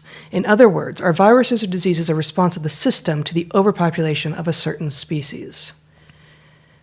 Nature does not act as a system in that way. There is no, the Gaia hypothesis is not right. There is no, forests don't evolve in the same way that individual trees and tree species do. Yep. You want to add to this? Yeah, amazing things are possible. Mutualism is real, and there's no upper limit to how many creatures could participate in one. But there is a practical limit on how far that goes. So I would say emergent phenomena are real. It is not right to say that forests don't exist, but it is right to say that they do not evolve, right? They do not have the prerequisites to evolve. So really what you have is a virus taking advantage of the kind of closeness that occurs at high population density. It's not that it is a integral participant in some agreement to thin the population or something like that. It succeeds more in conditions for which it does the most harm at the moment. But that is not it being sent to do the most harm. How does sickle cell and gene variants possibly relate to the reasons why this disease affects African American communities the most? Well, it would seem to me that it's relatively simple to test whether or not the disproportionate effect in African American communities is sickle cell related. In other words, if we control for those people who carry the sickle cell trait into adulthood, do we still see disproportionate effects? My guess is you would. Mm-hmm. It's not clear to me from this question if he is referring to our conversation last time or if this is coming de novo. Yeah. But it's certainly possible and would be relatively easy to test. But let's just say it is possible that sickle cell, which reduces the capacity of the blood to carry oxygen, puts people who carry the trait as a heterozygote, that is to say they have one copy of the sickle cell gene and one copy of the normal gene. It would put them at disproportionate risk, which might result in more extreme cases. It is also possible that economic factors or demographic factors are the reason for the connection, and it has nothing to do with sickle cell. This does raise another correction of sorts. In talking about sickle cell anemia last time, I had suggested that if you're heterozygous, you seem to do fine, but you probably aren't going to be an elite athlete. And a few people pointed out, is it David Goggins, I think, who is maybe a former Marine and an elite athlete and is also heterozygous for sickle cell. Really? So there will be exceptions, but that's extraordinary. That is extraordinary. Yeah, I hope I've gotten the name right. I wasn't aware of him before this. Let's entertain the conspiracy of COVID being caused by 5G. If in fact your theory is correct, could 5G possibly interfere with hemoglobin because the iron is some kind of cellular antenna? I'm going to let you take this one. Yeah, you're going to let me take that one. Well, thank you. You're welcome. I would say I am not a fan of the idea of 5G for so many different reasons. I don't think we need it, and I don't think doing high energy stuff in such close proximity to people is a good idea. I have no idea. I've heard these connections too. I haven't yet seen anything that compels me. It's worth going down that road. I'm open to the possibility that there's some evidence that I need to see. But anyway, yes, it is unprecedented in many ways, or it's not. 5G. 5G is Yep. unprecedented, and so could it have effects that we have yet to discover? Of course. Yep. And we got two unprecedented things coming together at more or less the same time. So of course they've been put together causally. But it could. That doesn't mean that I want to see the evidence that makes it worth my time to chase this particular connection. Yeah. Many species go extinct due to rainforest destruction for animal agriculture. Isn't it smarter to let pigs, cows, and chicken go extinct to save more species? You want me to do that? Sure. Okay. First of all, farming where tropical rainforests once stood is never a good idea. It doesn't work very effectively because the very nature of tropical rainforests is that they sit on top of soils which some will claim are paradoxically depleted. I don't think it's paradoxical at all. This is one of the things I addressed in my dissertation, but the fact is there are places that you can raise animals and do it properly. I am no fan of factory farming. I think it's despicable, and it cannot be morally justified. But that does not require us, not growing animals on fragile, thin tropical soils and not growing animals in an inhumane way on a feedlot or at a high density in a cage or whatever, that does not force us to go all the way to driving them extinct. We could eat a lot less meat and not eat zero. That would address many of the health problems that arise when people go to zero with respect to meat. And it can be done in a way that doesn't involve a moral compromise. So, yeah, I don't want to see rainforests cleared to raise these animals, but it's never been a good idea in the first place. Let's just put a tiny bit more nuance on that, too, and say it's not all tropical soils that are poor, right? The tropics being that part of the Earth between 23.5 degrees north and 23.5 degrees south. It's this huge swath of the Earth. It's specifically the lowland, usually previously alluvial soils that are high clay that tend to now have rainforests on them, or those rainforests have recently, which is to say sort of since the Industrial Revolution, been cut.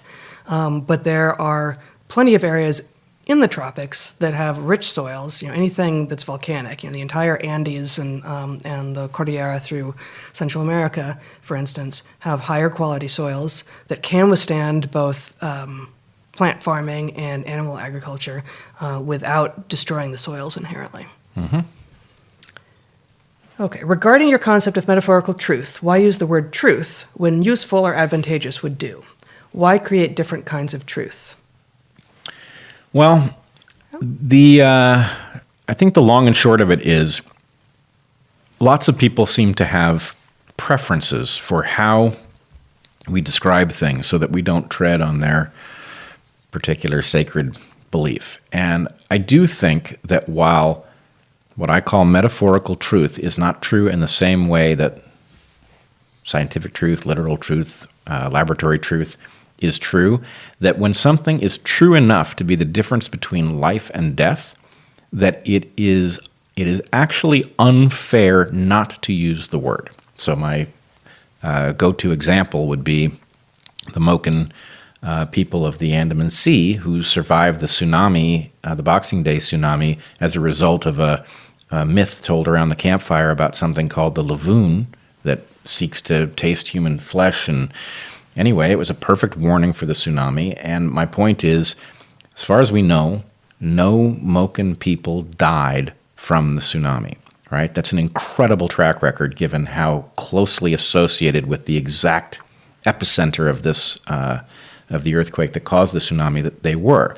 So this myth was so good that it saved hundreds, maybe thousands of Moken lives. Who are we to say it's not true in some sense? I'm not claiming it's literally true, but it is true enough to save lives. And it's paired, right? It's this 4-word phrase that is 2 terms in it. Literally false, metaphorically true.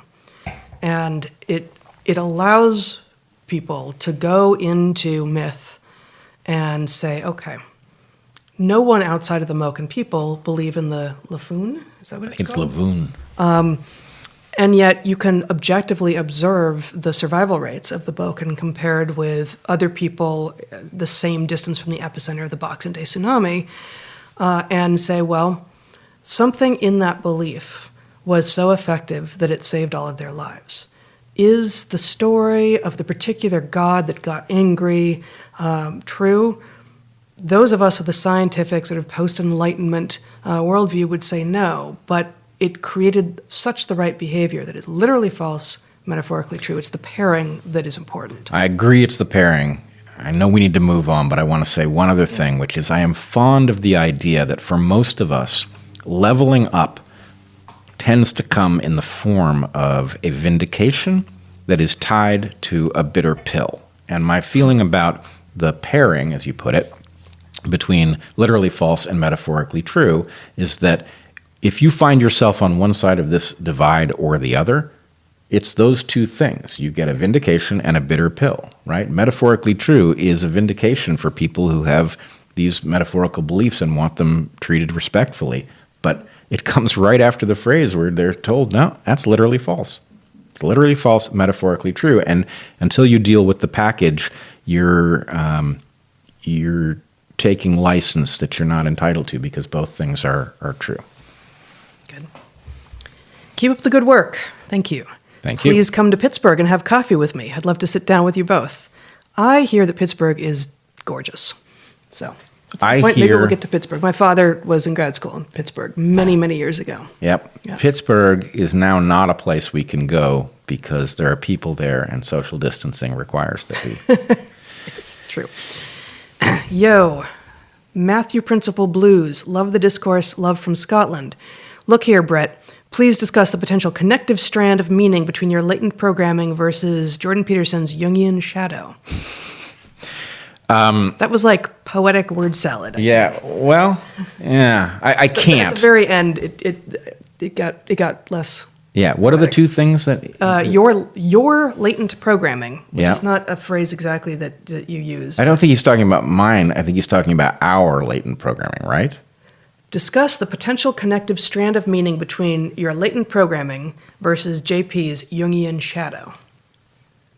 Yeah, I mean, it seems to me obvious that your latent programming would contain all sorts of things relevant to many phenomena, many historical circumstances, and that the Jungian shadow is Jung's attempt to systematize these things, or it's part of his attempt. So it seems to me like the connection is rather dependent on whether Jung had that right. I see no. Jung is mapping the programming at some level. Yeah, but anyway, I don't see anything. Doesn't bother me that the two would be connected. All right. Stream is frozen. Yes. Okay. Keep up the great work. Would you talk about Jeffrey Epstein? Epstein? Did I say that right? Yeah. And the new episode from Eric's podcast. I think Eric put something new up today. He did? Yeah, I think. Episode 25. Don't know about it. Yep. Would you talk about Jeffrey Epstein? I don't have anything to say about Jeffrey Epstein. Well, I have said previously that the Jeffrey Epstein story did not kill itself. Which I felt very clever when I came up with that. Apparently you still do. Apparently I still do, yes. I don't know exactly what to say. It does seem like there are an awful lot of questions that would reasonably be answered, and as Eric routinely points out, the failure of journalism to be pursuing questions that seem to be on a great many minds is conspicuous, if nothing else. Indeed. So anyway, yes, there are lots of questions. And the strata to which Epstein was connected does raise all sorts of possibilities. So Both the depth and the breadth of his connections. yeah, and the nature of them. Yes. Please, can you discuss invasive species? Is this a real thing? Is there debate here? Aren't conservationists simply picking a point in time and saying, we like this best, let's keep it this way, thanks? Oh my God. There's so much here. So this is many, many hours of conversation.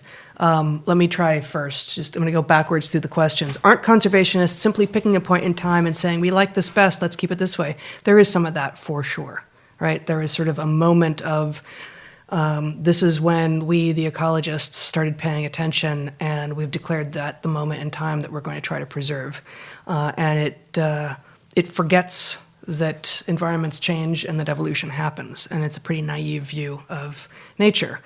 That said, invasive species are real, and when it is humans with our modern technology who are moving things around the world, either intentionally or not, and bringing them into environments where they have no native competitors or pathogens or predators, allowing them to take off and become monocultures to the benefit of nothing but those species, there's a problem, and you've rendered ecosystems unhealthy. Yeah, this is another thing I covered in my dissertation. We have a problem that is very serious with what are called invasive species. One has to be careful not to declare anything that shows up in some place where it didn't exist before invasive, because that's not what they are. There are ornamentals, there are non-native species, but invasive... Well, and you've got a predictive paradigm as to which ornamentals, for instance, are likely to escape from their ornamental status and become invasive versus stay in a garden and be just fine. Yeah. And I would also say that in traveling the world, the devastation of habitats that comes from invasive species is absolutely jaw-dropping. My least favorite creatures on Earth are probably trees in the eucalyptus family, because they have absolutely devastated habitats in California, in fact, along the whole west coast of the U.S. The Andes are utterly transformed by them, where eucalyptus is everywhere, and the native trees that were there are found mostly in places where they've been cultivated. It's so destructive. So, well, just to be clear, eucalyptus is native to Australia. It doesn't. It didn't start out in the New World at all. It was humans who brought it to the New World, and it spread so fast. It spreads. So it is simply a superior competitor. And I think the answer you're looking for, whether you want to hear it or not, is that the problem is there's a trade-off between competitive ability and dispersal ability. And so the limits of where things are found are very often structured by that. Very ferocious competitors are often limited in where they can get. And so when we transport something like eucalyptus, what we are effectively doing is saying, let every habitat be dominated by the same critters. And what that means is an overall loss in the diversity of critters around. And I don't want to live in a less diverse world for lots of reasons, having everything to do with human utility and well-being. I want to live in a highly diverse world. And so if I want to live in a highly diverse world, invasive species are among the greatest threats, because once unleashed, it's almost impossible to do anything about them. If they're really good competitors like eucalyptus, then a single error where they get released is out of control almost instantly. Yep. How does fungi reprogram ant brains? It's fun. It's a good question. I don't know how it does it. I don't think anybody does. Yeah. But what I can say is that the real question is, how do ant brains work? And that itself is, so they have, don't they, a bunch of ganglia. So they don't have a centralized brain. They have, I think they have a few. At the very least, they don't have something that we would all agree is a brain, but they do have neurological processing that results in coordinated behavior. And in order to understand how a fungus intervenes to get a creature to behave in this way, you probably have to realize what heuristics are running about inside an ant's head, which I don't think we know. Yeah. But lots of, to the extent that rabies causes, anger in an infected dog that causes the dog to behave in a way that spreads the rabies, it's the same kind of process, but maybe it's easier to understand in a dog how you would trigger anger, because lots of things, confusion. Because we know that mammals experience these kinds of emotions because we're mammals. Yeah. So it's harder to understand what seems like a complex behavioral response in an organism that we don't think of as having individually complex behavior. Yeah. 2.5 hours, or 2 hours. All right. Please, can you discuss, sorry, I switched it out. Please, same question. No? Okay. The invasive species question again. I think we did it. Did you see the videos regarding Philly metro personnel and security aggressively kicking people off for failure to wear masks? This is from Jadis. I apologize if I'm mispronouncing your name. Someone we know on Twitter. I didn't see these videos. I didn't either. Yeah. I don't know what to say. I didn't see Yeah. the video, so I don't know whether it would be obviously beyond the pale or, Right. justified. But I can say I have watched a radical transformation in what percentage of people are wearing some kind of mask. Mm-hmm. And I regard that as, on the one hand, very good news. People are taking this seriously. And on the other hand, how many people are going to die because other people were afraid to stand out, right? In other words, if you weren't wearing a mask because other people weren't wearing masks and you'd feel dumb wearing a mask, or somebody hadn't given you the kind of license you would need to innovate some kind of a mask, then other people were put at risk. And so what I hope is that next time we will remember that we all ended up wearing the masks, and we will be able to jump to it, and, a lot of lives could be saved. Yeah. The biggest expert in a research area usually has the most motivation to dishonestly kill work that is disruptive. True. How is it that this obvious conflict of interest is overlooked when a paper is assigned reviewers? Yeah. Well, let's just be clear.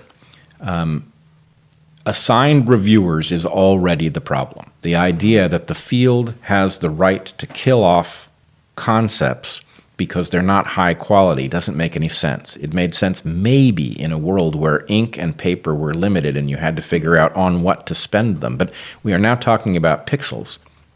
Pixels are not expensive. If you want to put out an idea that everybody thinks is stupid, well, let's let you put it out. And if you turn out to be right 100 years from now, we can come back to it and we can say, well, we got that wrong. So where's the harm in it? So let's just do the process of reviewing other people's work in public, where the people who turn out to be right, especially people who turn out to be right and way ahead of their time, are ultimately vindicated, and the people who we thought were experts who turn out to be wrong again and again and again stop being listened to. So there are going to be one piece of pushback there is going to be, everyone complains about reviewer 2, right? three papers, 3 reviewers, and it's always reviewer 2 who comes up with the most ridiculous arguments against the paper. But in general, what those 3 reviewers, peer reviewers on any paper, are supposed to be doing is looking at different aspects of the paper.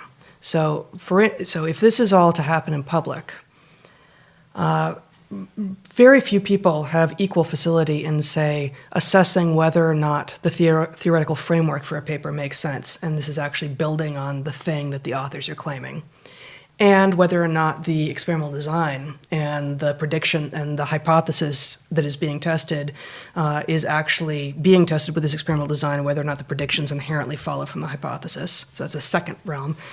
Data analysis is a hugely technical realm, and most of the people who can do that really well are statisticians who don't necessarily have the chops to do the hypothesis assessment and experimental design assessment. And I would say it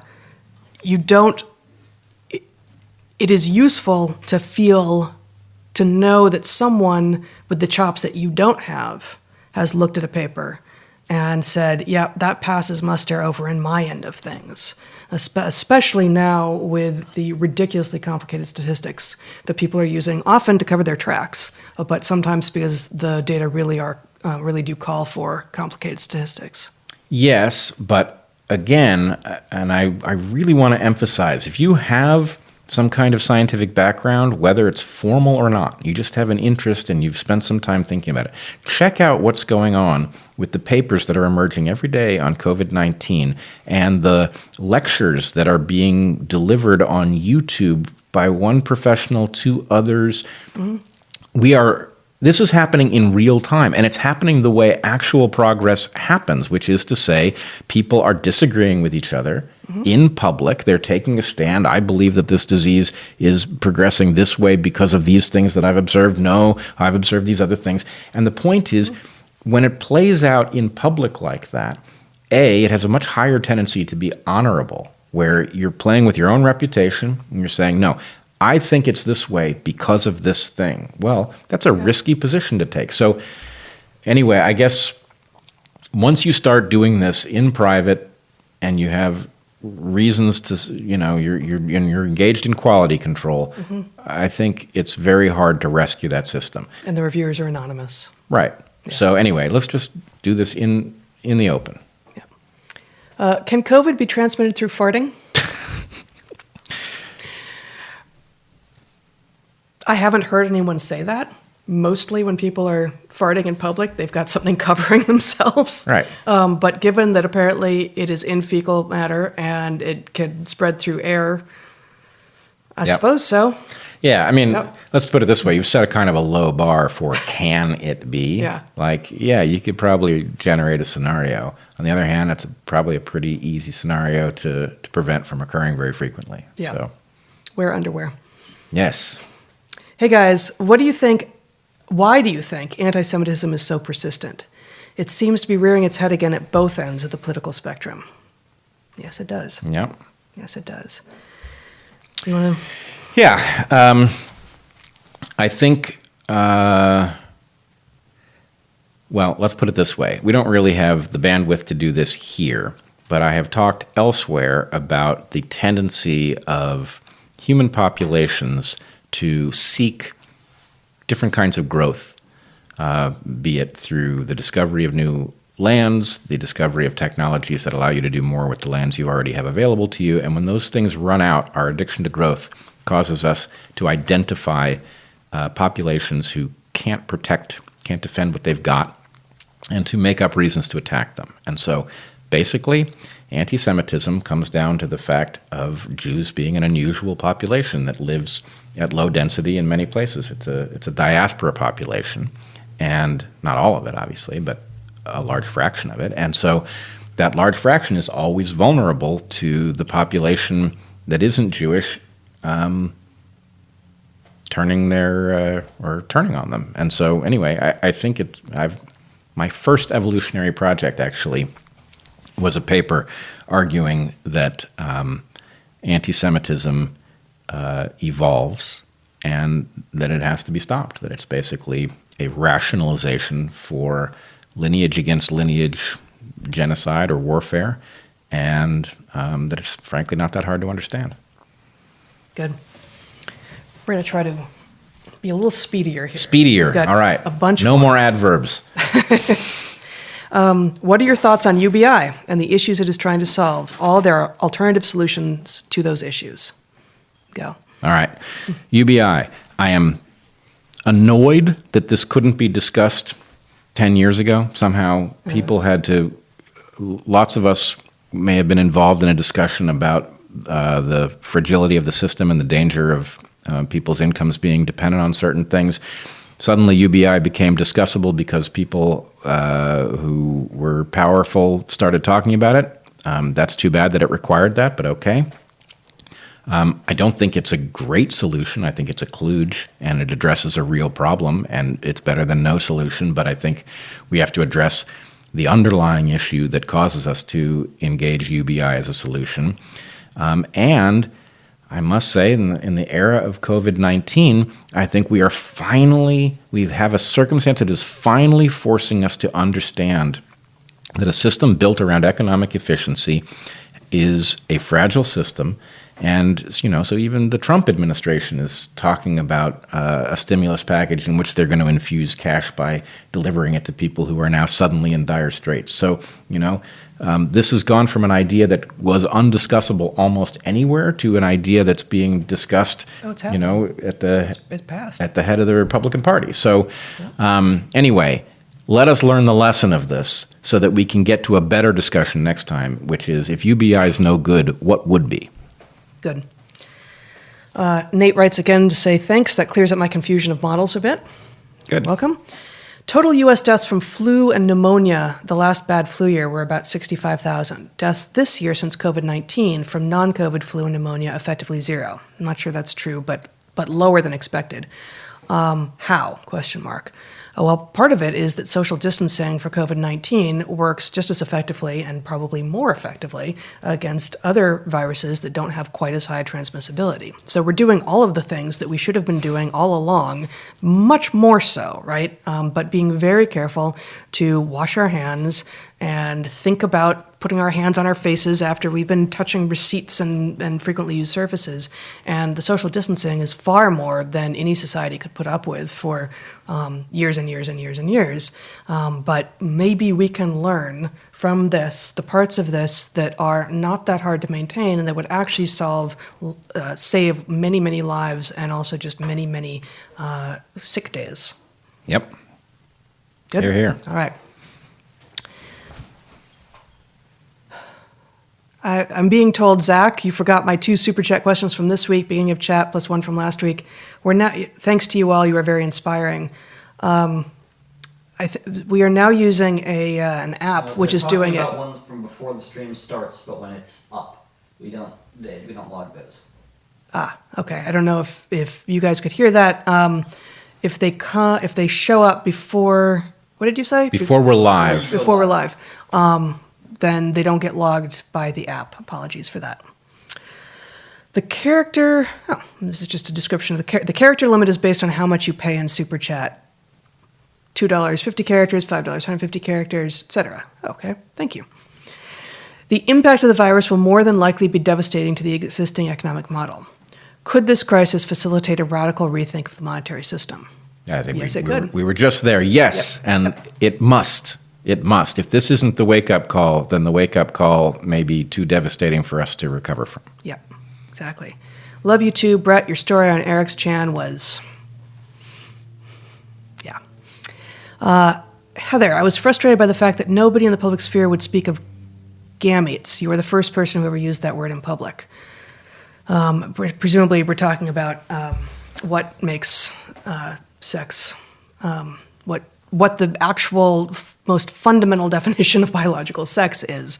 And there are lots and lots of indicators from primary and secondary sex characteristics to differences in brain structure, to genitals, to chromosomes in the case of mammals and birds and a few other organisms. But it's gametes that's a distinction. So thank you. Yeah. Gamete size and motility. Yeah. So if you have, if you are, and we've said this elsewhere, and I have too. If you are a biologist in the field and you discover a new species, and it somehow you have no idea what's going on with it, and there's plenty of species out there where you can't tell phenotypically or behaviorally if they're male or female. If you find that one individual has gametes that are large-ish, larger than average cells within that organism, and sessile, don't tend to move, then that's a female you got on your hands. And if you have gametes that are very small, stripped of cytoplasm, and tend to be speedy, at least in some parts of their life cycle, there you have a male. So sperm or pollen being the animal and plant versions of the male gametes, and eggs being the female. And yeah, it really does make it simple. Yep. And it is just the fundamental underlying what the distinction is. Let's see. Is it possible to detect a less lethal mutation right now and try to purposefully spread that mutation? This is, in effect, I don't want to go that far. I've been toying a lot with the question about sublethal infections here. And one of the questions, which I would love to hear somebody who's well-versed in this, who knows the answer, if it was true that infections that are asymptomatic are not destructive and not frequently transmitted, which is plausible because it is the destruction that causes symptoms, and it is also it's the lesions that are spilling virus into your lungs or wherever that are causing the transmission. So if it were true that an asymptomatic case was not destructive to your body, or not very destructive to your body, and not highly transmissible, then in effect it functions like a vaccine. If, on the other hand, it is true... And the virus wins in a way. It slows down its rate of spread, but it also never ends up in a host that dies. Well, and this is... We've been saying since our first live stream that there tends to be an evolution towards a lower virulence, lower damage infection over time, and this would be that accelerating. So, the virus doesn't want to make you sick, it wants to be passed on, to the extent that want is a fair shorthand here. And so to be passed on asymptomatically would be fine, and anyway, there's a question about whether or not the host is the place where this evolution takes place, which I think in general that is, but there will also be some evolution on the part of the viruses, and to the extent that less lethal ones spread, it is likely to our benefit. But I don't know where we are, and I'd love to know what is true in these asymptomatic cases with respect to damage and in further infections. We need so much more information than we have. Yep. Is hydrochloroquine, and I had said hydrochloroquine at one point, and I think it's actually hydroxychloroquine. I think I said hydrochloroquine, and you corrected me. But I had, in an earlier episode, I think, said hydrochloroquine, so I may have put that in your head. Is hydroxychloroquine used to essentially keep the body from burning itself up? It regulates the immune system from swaying out of balance. Correct? ?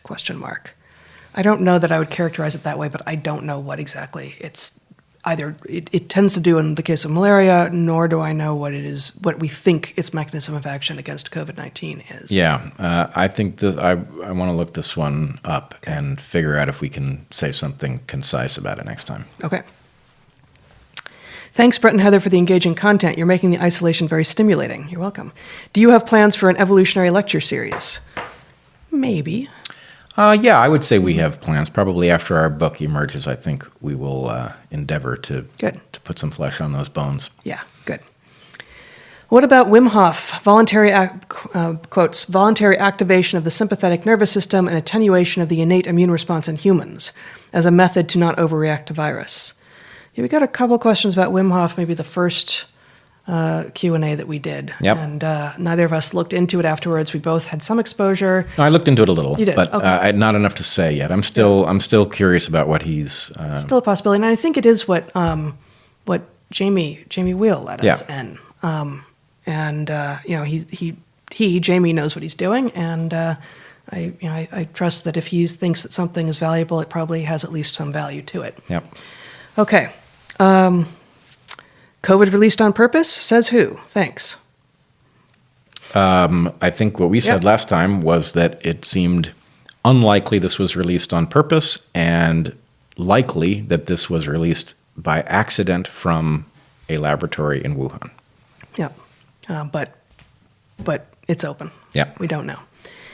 Does the current working assumption that this is not a bioweapon prevent treatment protocols to be more flexible and limit the research focus? Thank you. Prevent treatment.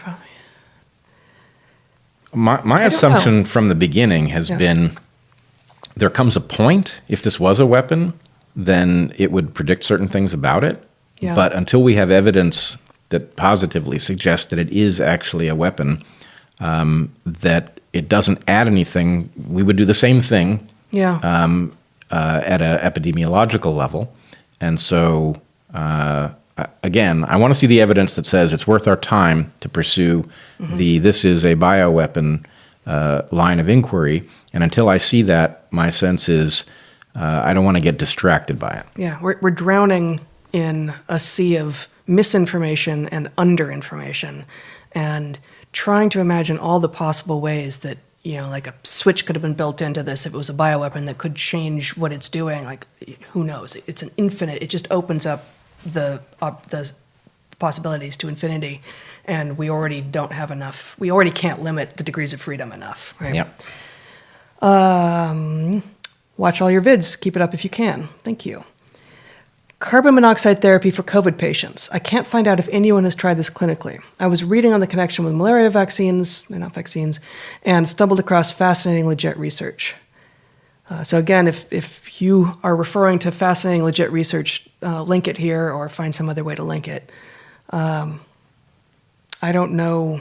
Carbon monoxide therapy sounds very dangerous. So Yeah. my understanding Yeah. is that carbon monoxide binds hemoglobin better than oxygen and CO2, thus displacing them. Yeah. So I can easily imagine you making a case of COVID-19 vastly worse. On the other hand, You would need to, I mean, if it was like a way of pulling out the hemoglobin that's been attacked and then simultaneous with blood transfusion from healthy. I wouldn't want anybody who didn't know what they were doing experimenting with Yeah. carbon monoxide. Yeah. Why isn't the Dorfman method used anywhere? I don't know. Yeah. I don't know what Why the Dorfman isn't method the Dorfman method used anywhere? What's the Dorfman method, Bret? What is the I'm glad you... Well, no chalkboard. Okay, I don't know what the Dorfman method is, so Yeah. it doesn't really matter even if we had a Apologies. chalkboard. We don't know what it is. Yeah. Do you have the uncut Weinstein versus Dawkins debate? Pangburn version deceptively edits out all the parts where you school Dawkins. Tons of missing film. I don't think Pangburn did that intentionally. Pangburn was, I believe, being a cheapskate and decided not to actually record the thing properly, and it was being recorded on a handy cam. Now, if I had known that that was the case, I would have had somebody in the audience record it. But I didn't know that that was the case until a fragmented, partial video was released. And so the only hope, I think, is the venue may have recorded it. And I have called them up and tried to find out, and I've gotten nowhere. But if the Chicago Theater has a copy, maybe somebody here knows somebody at the Chicago Theater who could dredge it up, I would be forever grateful. Yeah, no, it would be great. We don't have it. And as far as we know, Pangburn doesn't have it either. And no, it doesn't seem like that was intentional on his part, just cheapskatery. Yep. Please read my 2 questions at the beginning of this chat. We just don't have them. Man, if they started before. Regarding athletics and exercise, how does the impact of tearing down muscle apply to cellular senescence? Does this speed up the aging process? So I think I know what this question is about. Yeah. There's long been evidence that athletic activity does not advance senescence, which is at first pass paradoxical because it involves some wear and tear.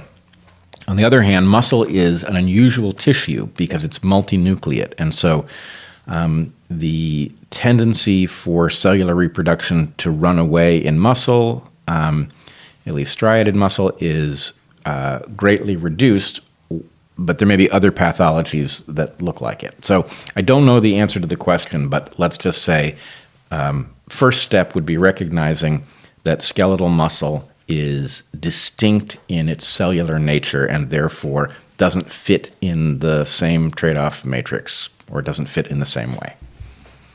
All right. Could you talk about Gilbert syndrome, why it was selected for, and how it's linked to hemoglobin could relate to COVID-19? Wow. I don't know what Gilbert syndrome is either. I am far better versed in Sullivan syndrome. Sorry, I don't mean to be dismissive. Yeah, no, I mean, that's just 2 very quickly that we don't know what it is.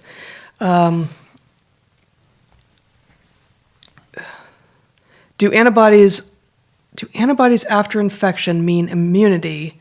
Okay, so this is written interestingly. I don't know if you can see it. Do antibodies after infection mean immunity over inability to infect others, over inability to become reinfected? I'm not. It's slashes, right? Yeah, but so there's also it's all of these 3 things. fancy parentheses. And the 3 things are immunity, inability to infect others, and inability to become reinfected. Okay, I got it. So if you have antibodies after infection, does that mean these 3 things? Does it mean you are immune, that you cannot infect others, and you cannot become reinfected? We think so, yes. Wait, it's not the antibodies. Right. If you test positive for a serology test / an antibody test, the presence of your antibodies indicate that. Well, the presence of antibodies says you were exposed. Yes. Okay? If exposure... And you had a strong enough immune response to produce antibodies. Yeah. If your immune response is the result of having been infected, what we assume, and I think now have pretty good evidence, we don't see a lot of double infections, people who recover and then get sick again. We've seen none. There were a couple of cases that Nicholas Christakis was talking about early on that he thinks were due to the problem of false negatives. Right. That people appeared to have been recovered, tested negative, and then tested positive again, but probably just had not recovered yet. But the short answer is... Those aren't serology tests. Those were antigen tests, PCR tests. Yeah. The mechanism is what are called memory cells. And at some point, I think I'm going to put together a lecture on how the immune system works. It's one of the most stunning things I've ever heard, and it's well worth exploring at an evolutionary level. But the thing is, your body fights an infection. As it's fighting, it has effectively an army of cells that are specifically targeted at the infectious agent, and it fights this battle, and eventually, if you don't die of it, it wins. When it wins, that army edits down, and you create what are called memory cells. And these memory cells remember the formula for defeating that enemy. And so if you are challenged with another particle or viral particle that's close enough, then the infection never gets far enough for you to detect that you had another encounter. So it's those memory cells that would do it. So in order to get to the three things were you can't be infected again, you can't infect others, and what was the third one? And you are immune. I guess in some ways that's the same. Yes, the same thing. 1 and 3 are the same thing. So the answer is if the virus doesn't evolve too quickly, then probably having had it once is enough to prevent you from ever getting it again, because your memory cells will persist and they will spot it the next time it shows up. Mm-hmm. And at the point that you fully recover, unless it's one of these viruses that retreats to some tissue, which I think we would also know that. Already, you think? Yeah, because I think we'd see some recurrences that wouldn't make sense. Unless it's a longer-term reemergence, the way Yeah. like Vivax malaria Well, tends to my hide guess in is the liver we- for months or years. Yeah, I don't think, but again, that's malaria. It's not a virus. Yep. But there are viruses that do it, and I just don't know that we have seen a coronavirus that does this. So in other words, it's resident in a population, but it's not that it hides in a tissue of an individual. So assuming you beat the pathogen, you're free of active particles hiding out in some tissue, and you have memory cells that can spot it, then all three of those conditions will obtain. Which may actually be 2 conditions. Yeah. A study shows SARS-2 affects ACE2 in testes, decreasing testosterone. With elderly, compromised, unhealthy, and dense groups, thoughts on depopulation? Well, if it's affecting the elderly, it's not going to have much of an effect. Yep. And it clearly is affecting, or it's killing men and making men at higher rates than it's killing women, and it's making men sicker when they do get sick than it's making women. But men aren't the limit on population size, so it's unlikely to affect population. Yep. Clothes get darker when wet because of light trapping. See DOI. Also, is dyslexia an evolutionary adaptation? All right. Let's talk dyslexia. Here's the thing. Dyslexia is a kind of a garbage category that covers all sorts of things that interfere with what is considered normal reading. In my opinion, it's not really a disability because reading is too new. In other words, to say that somebody like me is, I'm not against being defective, but in this case, to say that somebody like me who has challenges when reading is defective pays no heed to the fact that reading at a maximum goes back 8,000 years and wasn't a common feature of a human existence until a few hundred years ago. And so we basically are not evolutionarily prepared for it. So what I would say is it is a novelty problem where reading is novel. You probably have a Bell distribution of how good you are at reading, and there's some arbitrary threshold at which we decide that your reading is compromised enough that you have some kind of a failure, a system failure, but that's arbitrary. And my argument would be everybody's dyslexic when they're tired or their glasses are dirty, or there's loud music playing, right? There's lots of things that can interfere, and some of us are just dyslexic at 12-point font under decent lighting, and so it gets noticed.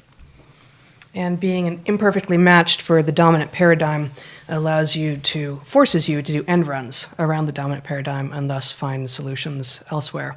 So, as we've talked about elsewhere, dyslexia is one of these. I don't think of myself as doing end runs around the dominant paradigm. I think of myself as running circles around the dominant paradigm. Yes, you do. Yeah. And yes, you are. But autism spectrum, colorblindness, left-handedness, there are all sorts of these things where there is a dominant way of being. And if you are somewhere outside of that dominant way of being, you're forced into solution making that looks different. And it often ends up resulting in pretty heterodox thinking. Can the Earth be considered an organism or superorganism from an evolutionary biological perspective? Nope, it's too flat. Can it be considered an organism? No, it's not an organism. Nope, nor is it a superorganism. Nope. Just like forests don't evolve, the Earth doesn't evolve. We have shared fate here on the Earth, but that does not mean that it is an organism or a superorganism. My previous question, and I don't know which that was intended to discover whether you believe it is possible that non-COVID flu and pneumonia deaths are being counted as COVID.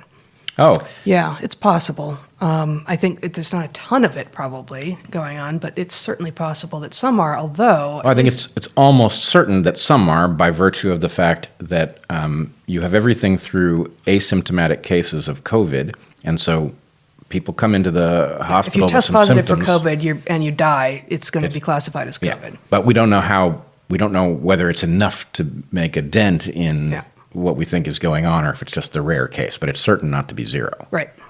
Good. Is there a compromise between protection from COVID-19 while allowing the economy to work? Perhaps continue telecommute, mask wearing, distancing in public places, but let work continue. Yeah. Yes, and there so far I see almost no economies, no nation states making plans. And there is reference to what South Korea did, which was pretty damn effective. But there is such a paucity of testing in the U.S. and Europe anyway, that what are we supposed to do before we know what percentage of the populace has been infected, and therefore what the actual case fatality rate is? Yep. It's high transmissibility. If the case fatality rate is 10 times the flu, but not 100 times the flu, it's a totally different landscape. Have 2% of the U.S. population at this point been exposed and infected, or 20%, or 50%? We have no idea. We've got to find out. We've got to find out, and it seems like that just... I hate it when people make these arguments, but it just doesn't seem like it should be as hard as it seems to be. Yes. I would also say we should figure out how to be surgical about what work we stop and what work we allow. Yeah. Even if that doesn't come into play here, even if we were on the verge of a breakthrough, and I must say the vaccine, if it comes, is going to be a long way off. I've now seen proper analysis that suggests that. But whatever the mechanism that gets us through COVID-19, this is probably not the last time we will face it. And so figuring out how work continues without allowing an epidemic to continue spreading, if it's as hard as it is to figure that out now, it's not going to get easier. And this is our moment because we've already done a lot of the heavy lifting. Yeah. And I don't know how other jurisdictions are defining essential services, but in Portland anyway, and I assume throughout the state of Oregon, hardware stores are open, nurseries are open, landscaping supply places are open. And for us, this means that we can, we're still stuck, and there's a tremendous amount of restriction in terms of what we can do.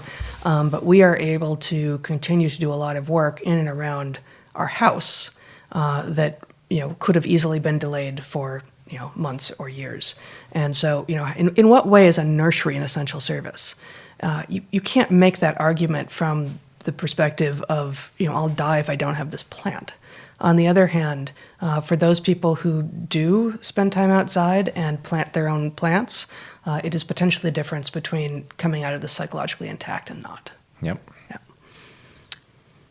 How many more do we have? We have, Only like 4 or 5. Okay, good. I see closer to 10, but, maybe it's not. Let's see. Pretty low, yeah.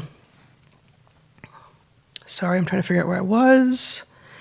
Previously, you spoke of COVID being able to switch its behavior to mutate more easily.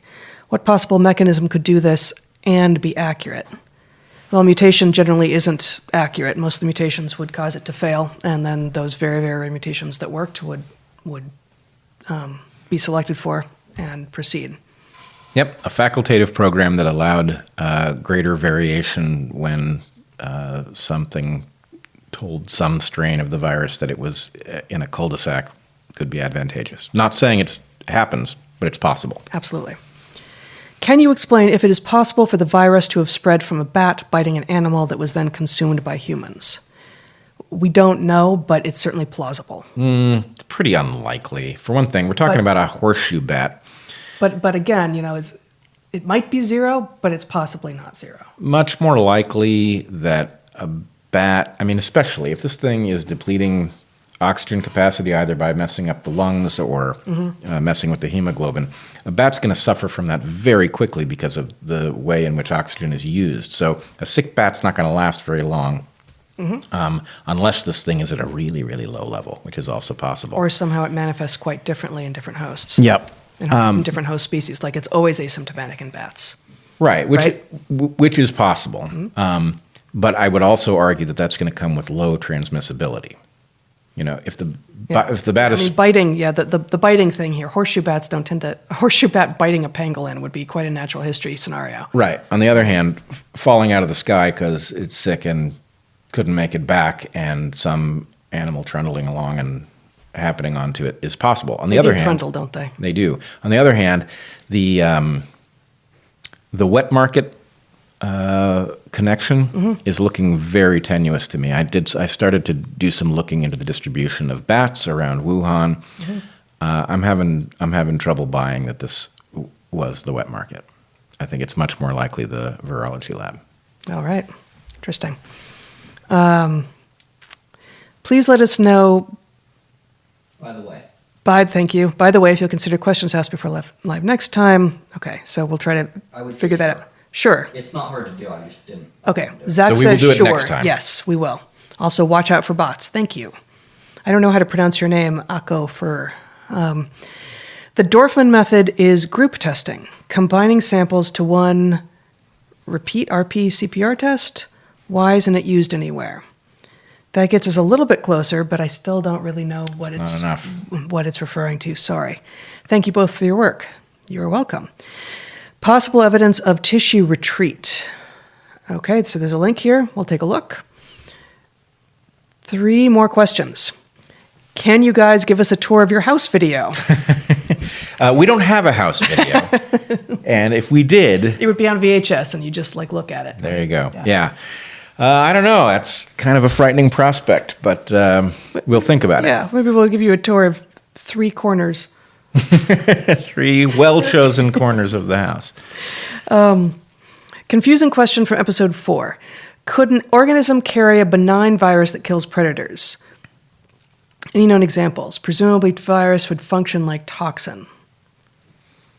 Yeah, I don't know of any examples of this. I will repeat what I said last time, which is that the problem with this as an evolutionary mechanism is that the best deal, if you had a virus that predators feared rationally, let's say, you would have to have some sort of an advertisement that you had the virus in order for predators to know to avoid you. But then the best deal is to use the advertisement and not have the virus at all. Yeah. And so until you can get an honest advertisement of the virus, I don't see how it could evolve. Yeah. Okay, 2 more questions and then we are done. Do you believe that Homo sapiens are the final carbon-based life form in our evolutionary lineage? Well, yes, unless we figure some shit out pretty quickly here. Yeah, and we could declare ourselves, we could declare our children a new... The problem is the term species has these 2 different meanings, right? And so creatures in a sequence are different. We can declare our kids a new species, and because it's not the same criteria you would use to separate 2 bat species, let's say, to coexisting bat species. Yeah, but he says in our evolutionary lineage. He makes a point of not saying species. So, we... Right, but that's my point, is our lineage is continuing at least another generation. Yeah. So I don't know how to answer the question. Okay, one more question. Is it possible that the functionality of the memory cells is being hijacked by COVID and causing them to initiate hemolysis? That's how that's pronounced, right? Hemolysis? Subsequently releasing ferritin and kicking off an IL-6 cytokine storm. Well, the cytokine storm has been observed as I don't know what the proper term would be, but a major correlate of the worst cases of COVID-19. Yeah. So You want to define it? It's boy, I couldn't do a perfect I job. don't want to define it because I will screw it up and then I will end up having to make another correction next time. But so cytokine storm, yes. As for the several links in the chain you described, don't know enough to say. I will say that there are two possibilities. What was I reading? It had to do with whether or not COVID-19 was attacking the immune system, which would be a very frightening prospect. That's what AIDS does, is AIDS or HIV attacks the activated T cells. And then the alternative possibility was, don't have it. I don't have it. But it looked like it was not attacking the immune cells specifically. So, who knows? That evidence will develop. Again, I've now got a bunch of things I need to look into, but I will see if I can't come up with the particular paper I was looking at and pass it along next time. Okay. One more question and then we're out. All right. Have any of you spoken with Paul Stamets? Could mushrooms play a role in resolving COVID-19? Know him by reputation, but not the man. Yep. Don't know if he's working on something. He's a fellow greener, though. He is a fellow greener. A fellow greener. So anyway, I don't know. He seems to find mushrooms have utility in lots of things, so I wouldn't be altogether shocked. But anyway, Paul, if you got something, contact us. That's right. All right. All right. Well, this has been harrowing with all of the technical failures. Thank you for sticking with it. And I think we will try to compile these together in some way. We'll upload a final with all of them together. We will upload a final with all of them two. together or a pair. In any case, we will edit out the catastrophes. We will see you next time. Hopefully, we'll have our technical difficulties ironed out fully by then. We'll be back on Tuesday, 3:30 p.m. Pacific. Okay. Stay safe.